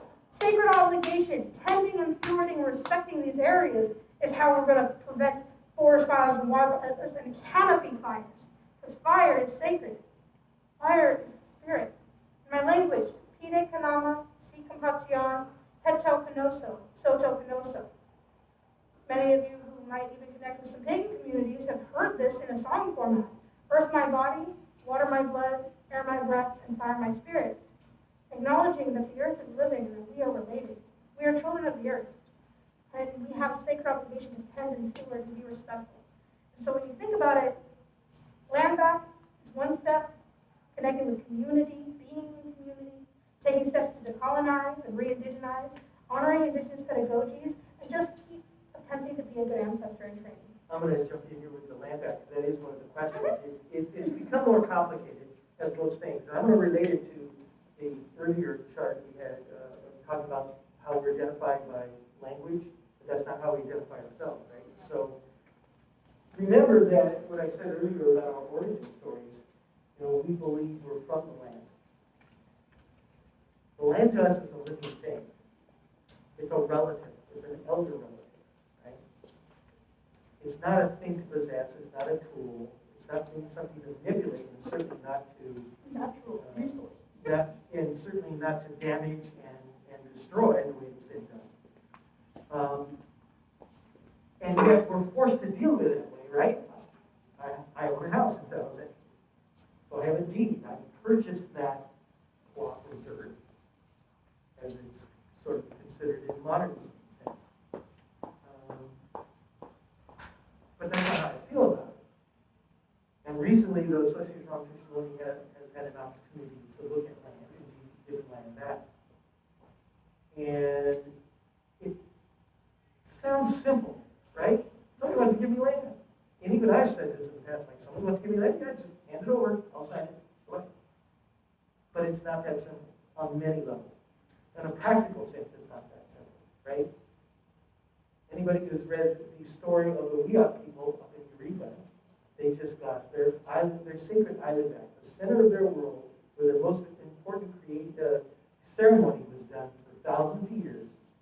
It was taken from them in a horrible tragedy, a massacre that happened on an island.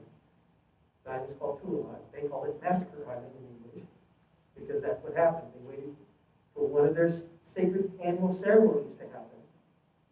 It's a multi-day event, and during that time, the men leave to go hunt and gather food, and they waited till the men left, and then they attacked the island and wiped everybody out who's left, and took the island.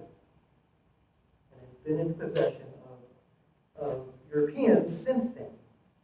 And during that time, amongst other things they did to it, there was a shipyard there where they stored fuel and other chemicals.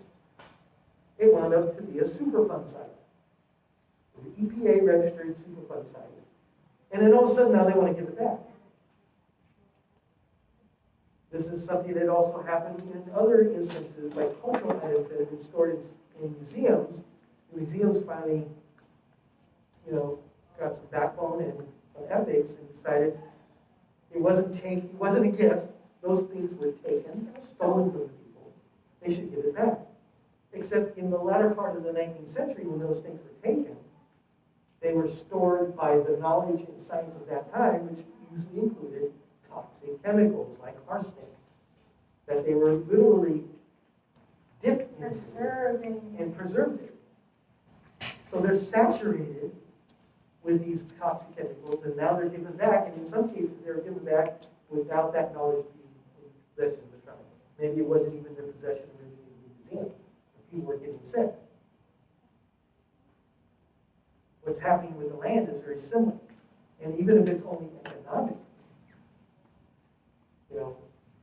because even if you form a land trust, which is time, money, and resources expended to form a land trust, which is we're in the middle of doing, in order to get land that maybe we'll pay little or no taxes on, but there's still cost involved whenever you have land, if you're going to do anything with it. And how are we supposed to pay for that? Out of our own pocket? Donations? Sure. But how reliable is that? How long will that last? How long will that serve right continue?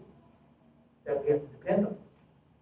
So these are the questions we're now actually asking ourselves in the middle of this process where people are trying to give us land. It's like, can we afford to get our own land back? But then it took it to another level, and it happened partly during the film that those of you want to stay and see, because they asked me different questions. What do I feel about the land? You'll hear the film producers asking it. They're off camera, and then they film what my response is, but they're asking basically, what do I feel about the land? Well, I didn't say, well, it's a good buy. It's a great economic opportunity. That's not what I said. I said, this is an elder that's coming back. We're coming back to it. And it's glad we're there.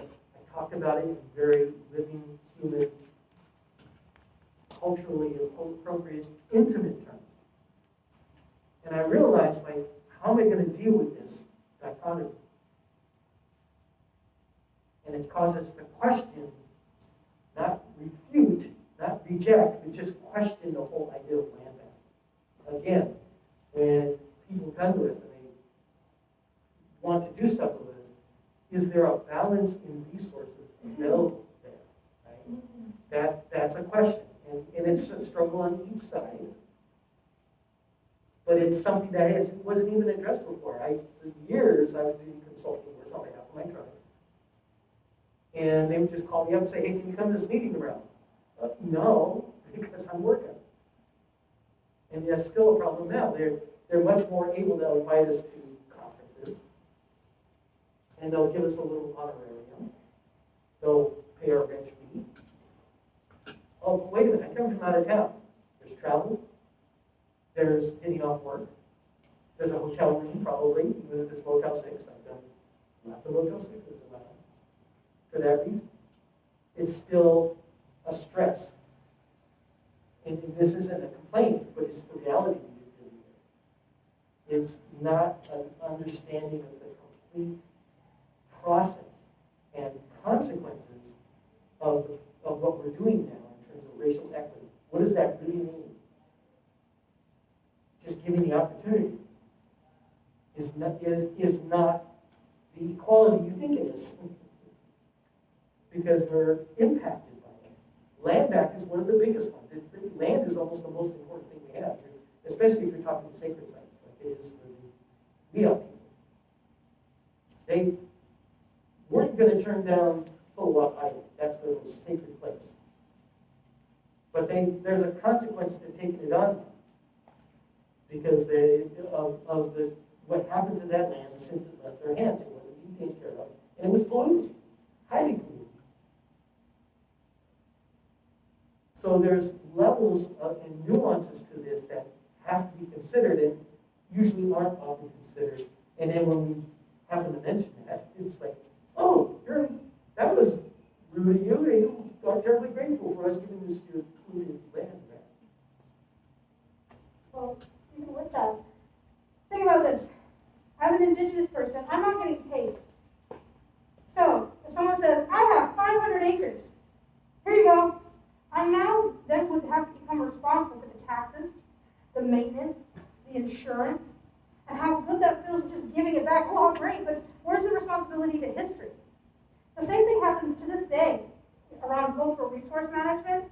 Legally, California has a few legislative, Senate bills, Assembly bills, but CEQA, California Environmental Qualities Act, and NAGPRA, Native American Graves and Repatriation Act, where if we prove our genealogy here in California, because they are inclusive, both of federal and state recognized communities, if we prove our genealogy and we express an interest to be involved in any projects that impact our homelands, there's an organization called the Native American Heritage Commission, and they keep track of everything, and then if there's a project that happens in San Francisco, the Native communities who trace their genealogy and are part of that community are given, their contact information is given to those project managers.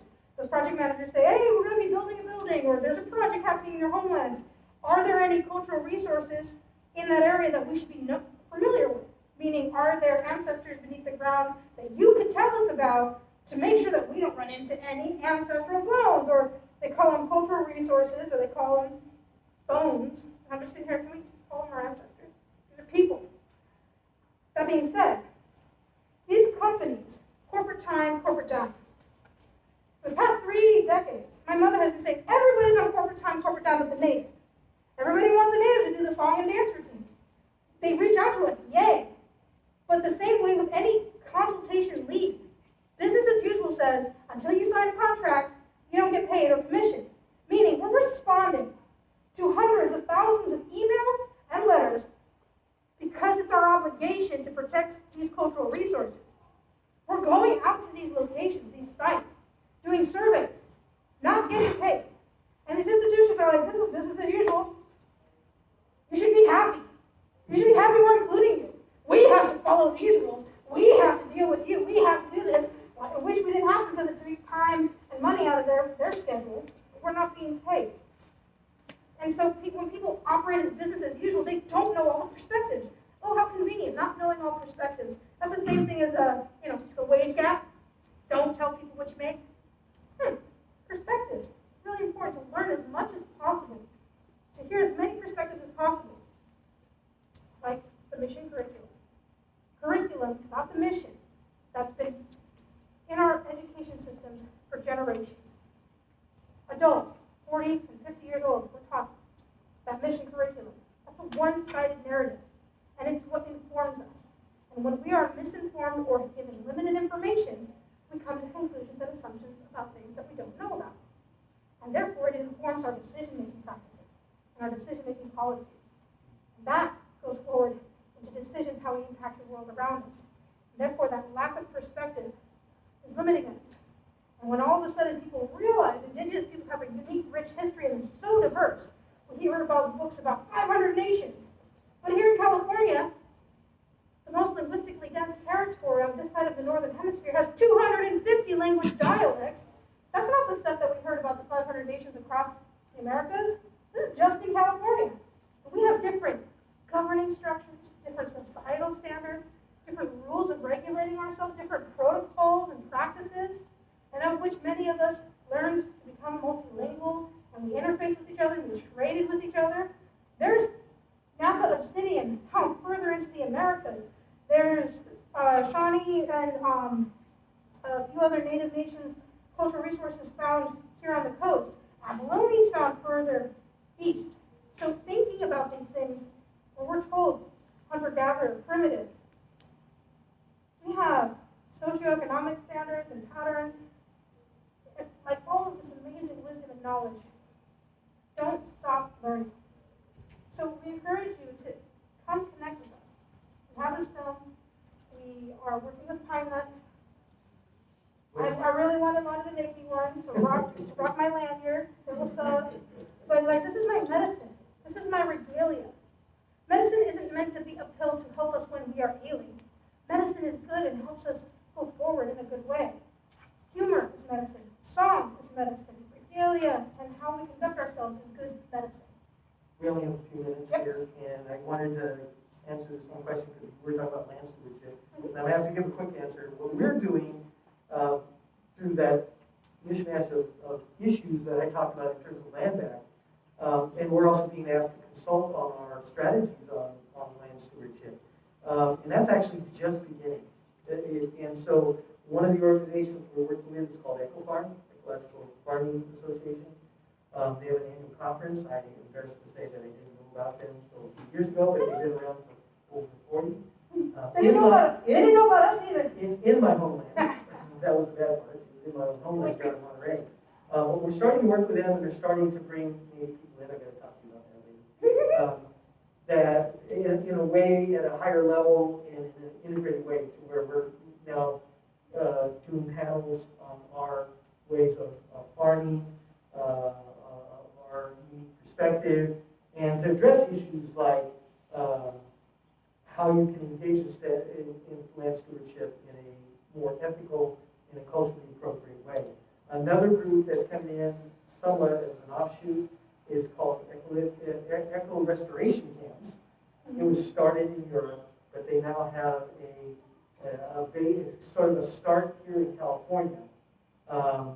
That there are localized groups that have, on their own, often acquired land and started to work the land without any knowledge of it. We're talking about non-Native people doing this, not knowing the Native people, and now they want to engage with the Native people. So Canyon is a big part of the bringing together of the Native people. She has some cultural competency circle, and I'm conducting cultural competency courses because if I'm going to have any part of ecosystem restoration camps, well-intended permaculture communities coming in and saying, let's restore the ecology. If you do not know the history of the land that you are on, if you're well-intended and just going to recolonize an area and say, we got to do good. If you do not know the history and you're not including the Native peoples, I want nothing to do with it. Oh wait, you don't know how? All right, I'm going to do my best to be in between. So I'm conducting cultural competency courses. We're doing one from October to December, but I'm willing to engage other communities. But it's really good because we touch a lot of topics. It's really, really fun. So, yeah. in a more concise way than we did today. Yeah, this is just a flavor. So there are there programs for communities to produce power with wind and solar wind? Yes, but very limited. It's more at the government level, and larger tribes are doing that. Some of them are doing groundbreaking work. Right near the Wiyot people, one of the Wiyot communities that I just spoke about, up the hill a little bit. What is it? Blue River? I can't remember the name. It's up 299. They have a groundbreaking solar system that they put together years ago, and it saved them during the fires they had up there this year, where they basically shut up the entire network. So they were able to invite elders in that were dependent on electricity for medical equipment. People, the firefighters were put up in their casino for free for weeks. The local law enforcement were encouraged to go there to charge their phones and their equipment online, and they all did it from a independent solar and wind system that they had established along the reservation. And it's not that big of a community. It's not that big of a reservation, but they are doing it. They're sort of leaders in that field. There's not nearly enough.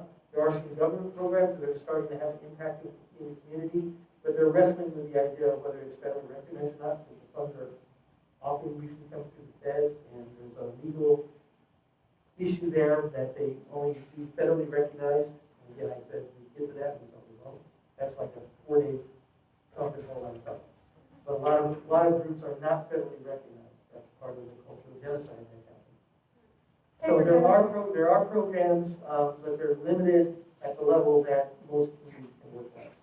But it is ongoing, and we're all looking at that to help our communities go forward, because our stories and our elders are telling us things are going to be very interesting, to use their word, in here in a decade or so.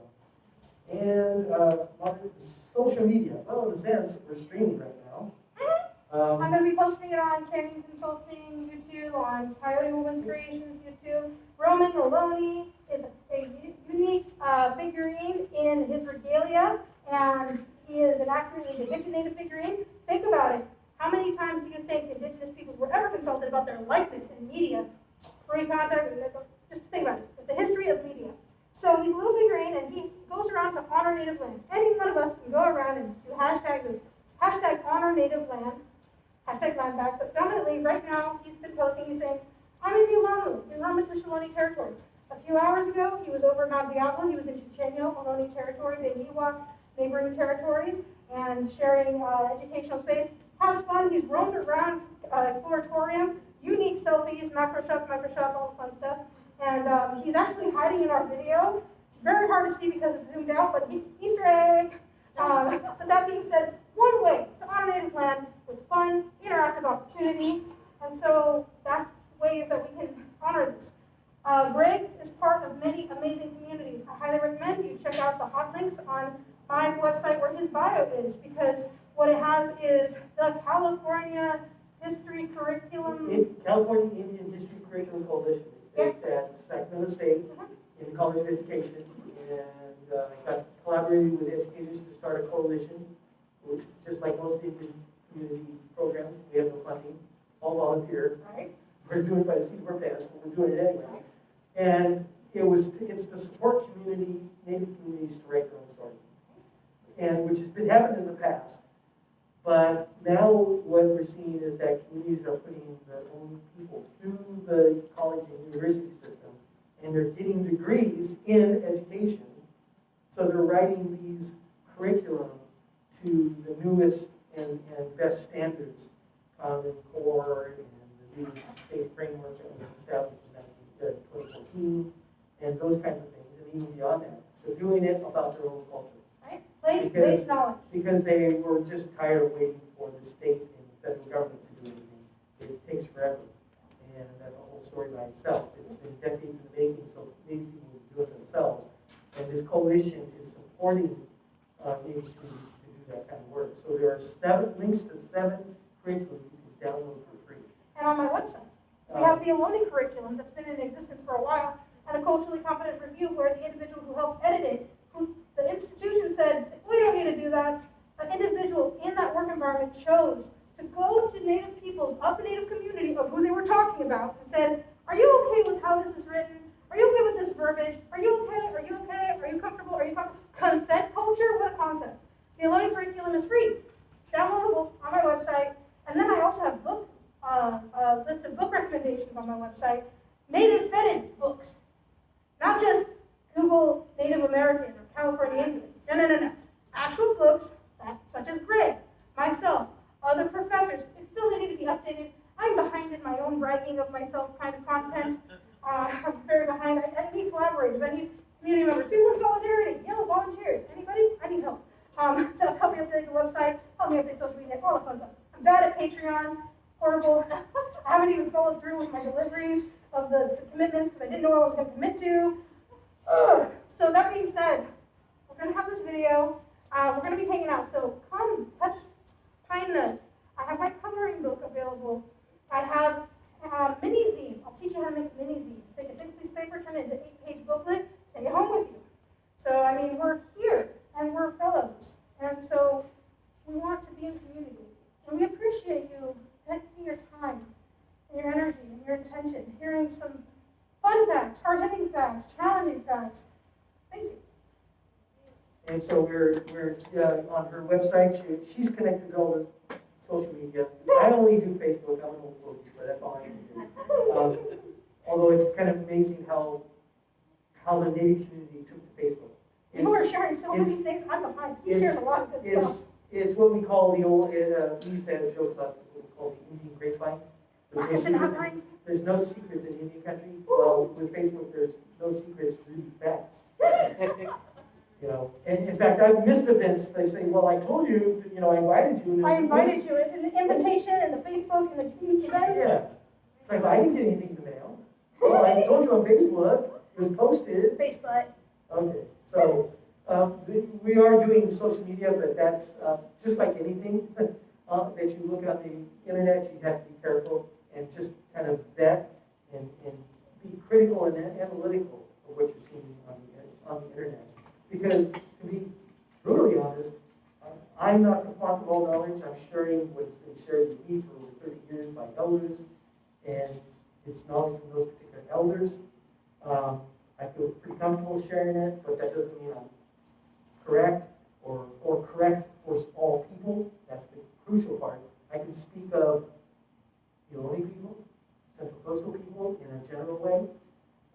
Not meant to define them or say exactly, and I didn't really share that much information, to be honest, because I spent 30 years of my life doing this kind of work, and I'm still in the learning mode. So what we shared here is just a tiny little bit in a very general sense, and hopefully it'll give you some more questions to ask, and guess what? You can come back on November 4th and do this again if you don't have enough of us yakking at you. We're going to do this on November 4th again, right here. Oh, no, Sorry, it's going to be I think it's in our theater. Yeah, down on the floor, and we'll be making these mini zines. I hopefully will have the redesign. I have some right now. We can go fold, wash it. I'll be hanging out for a while. Enjoy the film if you choose to stay. But yeah. Yep, we're going to fire that up. Thank you for being here. Don't fall asleep. I consider this a special.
Because you fight against so many, different forces.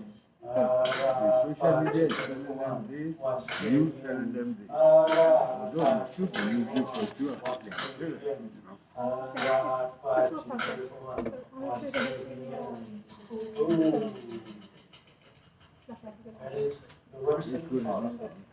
Thank you. You like watching yourself, Greg? Me too. Yeah, I think we spent. The spirit. That's not what we hear. Yeah, so, how did you get it?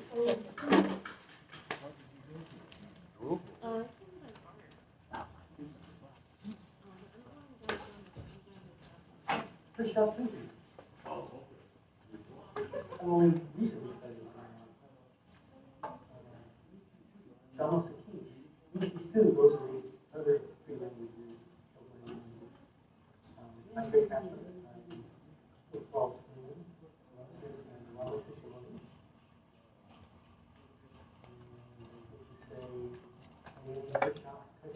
Ramaytush. Welcome to the homeland of the Ramaytush. And that's also something that hasn't been said in a very long time. And I'm happy to be able to say that today in a place that is part of this now. Michigan cookies. Karakat Canyon, Kaidu, surgery.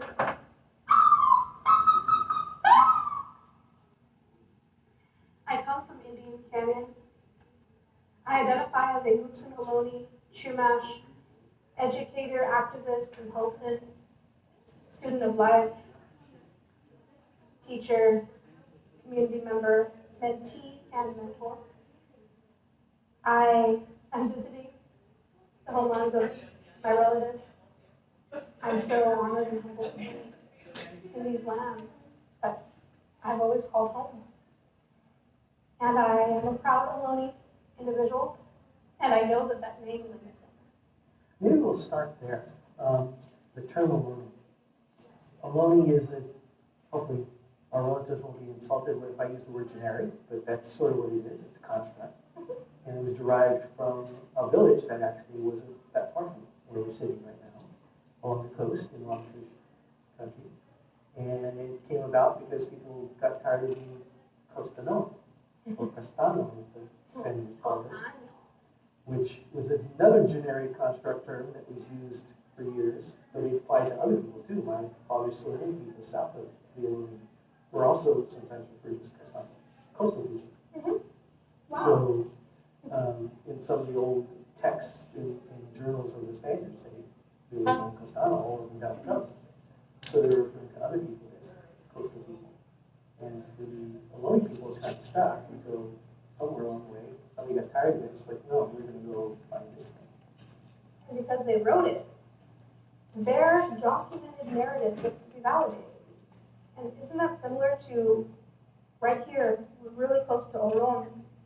The term Ohlone was documented, and then more people started citing it and referencing it, and it evolves in the written narrative and gets validated and witnessed, and then it gets shared. It is a word that I am proud to identify with because it was a word that I recognize is connected to our communities of truth and history. However, in any position I get to speak about it, I will inform people that it is a misnomer. Because I do find it a little frustrating when there are people who are in the position, an authoritative voice or a teacher who says, okay class, we're going to talk about the Ohlone people and the Ohlone tribe. And I'm sitting here like, there's no such thing. There's no such thing. Yes, it's a common term. It's just like say Bay Area in or Silicon Valley in. It doesn't say exact county, territory. It's hard. They don't know what they don't know. And I think what's really interesting and powerful is that a lot of communities are now going back to their real deeper roots and finding the names that they call themselves. That the anthropologists insisted we didn't call ourselves. It's just that they can't find the record of it. Maybe they didn't ask the right question. Maybe they didn't ask the right elder. But I think communities did have names that referred to themselves. And I think you're seeing that all across the state now where communities, and my Solomon side, we've done that, where we use the word Tokral Solomon rather than just say Solomon. We're still on that search here in our Ramaytush homeland. For us, there is very little left. That was taken away with the intent of, as the newcomers say, kill the Indian to save the man. The idea of who we are and how we are has been programmed into people by people that study books, that study rocks and artifacts. But it wasn't until relatively recently they wanted to ask the actual people. Well, because they still believe they weren't here. They're extinct. Even though they know descendants are here. I think conservatively we can say that after being here in our belief since the dawn of time, our stories tell us we were here, put here at the beginning. Even archaeologically, you can say 13 to 15,000 years, and probably longer. The longer we go, the more back further they find evidence that after all that time, just a short 100 years, 90% of our people were gone. That's mind-boggling if you think about it. Here in Ramaytush land, they thought they were all gone. And maybe 15 years ago, there was evidence showing that came forward that said, actually, there's one line left. So, but we're all descended from one person who had descendants that are still alive. A handful of our ancestors made it into the 20th century, into 1901. But only one had descendants that are still living in 2001. And so all the Ramaytush community is simply from that one person and what they went through.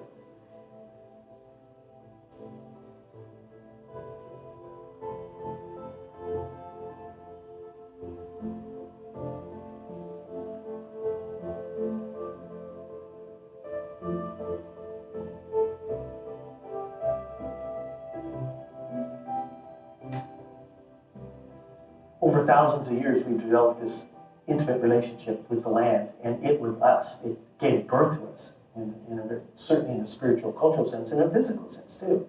And because Ramaytush don't exist outside of this place, of these homelands. And they almost cease to exist within the homelands. So how do we come back from that? When we come back from, being ripped away from the land ripped away from us, and the culture ripped away from us. We only have 200 words so far that we know of in an old word list. That's all we have of our language. We don't have songs like some of the other lineages have. Like the Rumsen, my other lineage has recordings that they can go back to. They have lots of archaeological and anthropological writing, historic documentation that they can bring some of that stuff. Some of the other Ohlone have it as well. The Ramaytush probably had the least. So how do we bring that back? It's a very complex, scary process, to be honest, because we want to do it the right way. So we have to listen to the land, but we also have to listen to other culture bearers from other communities that I know that have helped us in other instances. And so in this case, we have to go through this process that our ancestors probably didn't, except maybe at the very beginning when they came into the world, of reattuning themselves and developing that initial relationship with the world that they were brought into. And we have to do something very similar, that rebuild that knowledge, build that relationship. And from that knowledge, everything that we have will come back, we believe.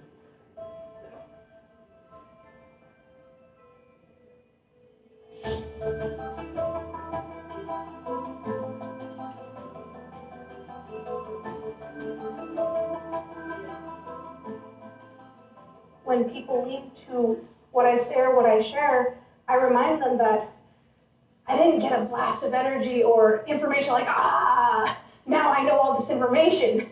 No, we did the work. We learned and connected, and we were humble in navigating learning more, to honor truth and history. And it has been a very painful journey to honor truth and history, to be in the position of saying, why are things the way they are? Like, I get to visit classrooms and we talk to 3rd and 4th graders around the mission curriculum. But wait, the mission curriculum is a one-sided narrative. It's very one-sided. It's about the missions. What do the missions do to our people? Who built the missions? That's still sometimes the terminology used. Who built the missions? Well, the Spaniards did. Okay, there wasn't that many of them. But there was a lot of Navy people they brought in and put them to work. And our ancestors built the missions with their blood, sweat, and tears. In some cases, literally, and died in huge numbers in that work.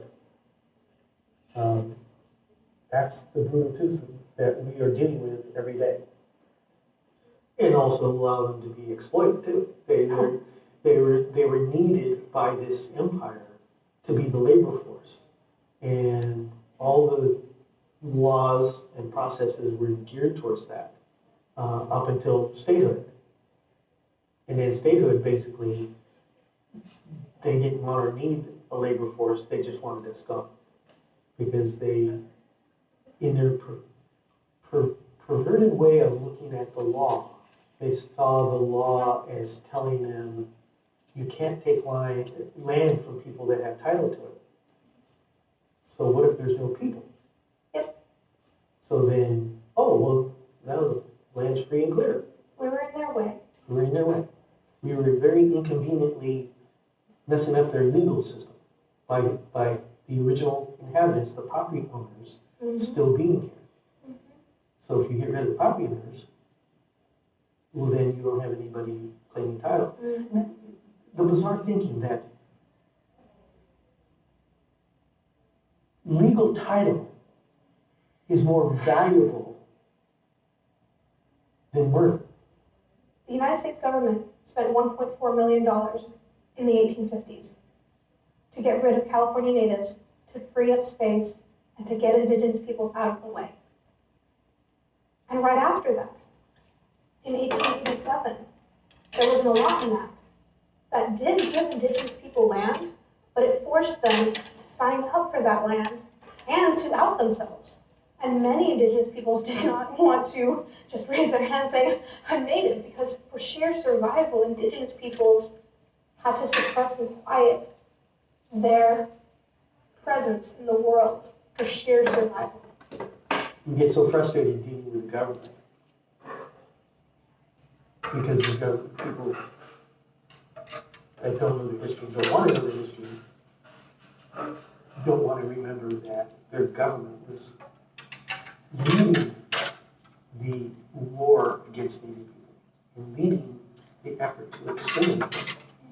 And the government of California said, we're going to exterminate them. Except they weren't entirely successful. You still managed to stay around. We are still here. Yes, and I think that's what somebody often, that's the question I often get asked. What most do you want people to know? We're still here. We're still here.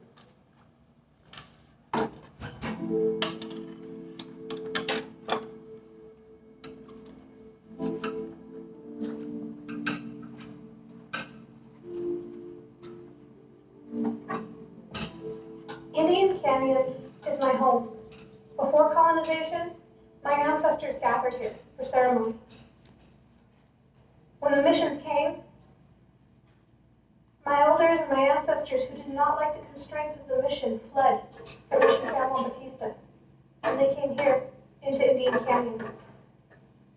And Indian Canyon serves as a safe haven today for all indigenous peoples who needed land for ceremony because of my mother's legacy. Anne Marie Sayers has opened up her trust-allotted land for indigenous peoples to participate and conduct ceremony, and to gather, and to ground themselves in this sacred place. I am so very lucky. I'm honored, and I'm quite privileged to call this place home, to be raised on the land of my ancestors, where my grandmothers have always come from. Honor the past to shape the future is the tagline of our nonprofit organization, Coast to Know Indian Research. And that is what we do here. I have students visit the land for field trips. We have stream restoration projects all the time. We protect the land from fire. So that means we need to reduce the fuel. We need to tend and steward the land in a good way. And stewarding the land means we respect our plant relatives. We speak to them. We sing to them. If they are taking over a space that we need to take care of, we let them know, hey, it's not the time to be here. We're removing you for a purpose. We respect you. However, this is not the place to be. So we talk to our relatives like they are our community. Here in Indian Canyon, medicine, as well as bringing relatives who might not be so kind to us. So the way we put it is leaves the free, let them be. This one is Himalaya berry. If it's furry and it's bramble, it's going to poke you and stab you. When you get caught, it's painful. Right next to it is poison oak. And mugwort, right here, grows amongst it. And mugwort is a good medicine to our community. Mugwort is very aromatic, and mugwort helps us. When you get poison oak, my mother taught me that I take the leaf and I put it into the water and I break the leaf up for the oils to be released, and then wherever the poison oak touched me, I wash it off, especially using cold water. Because when you use hot water, it opens your pores and it allows the poison oak oils to spread. So mugwort grows right next to poison oak. Mugwort also helps with the stinging sensation of stinging nettle. Mugwort also has other medicinal properties. It helps with cramps. It helps women with their moon time. It is aromatic. It helps us with our dreams. So these plant relatives, we all live in this ecosystem together, and we need to respect each other. This area needs to be tended a bit. It's a little overgrown, but this is what it looks like when it's left wild, really strong and dense and not sharing space very well. Soon we'll be able to take care of it and make sure everybody has space. So this beautiful medicine is here, and everyone's in unison. And someday, this will be a beautiful purple berry. I look forward to eating it.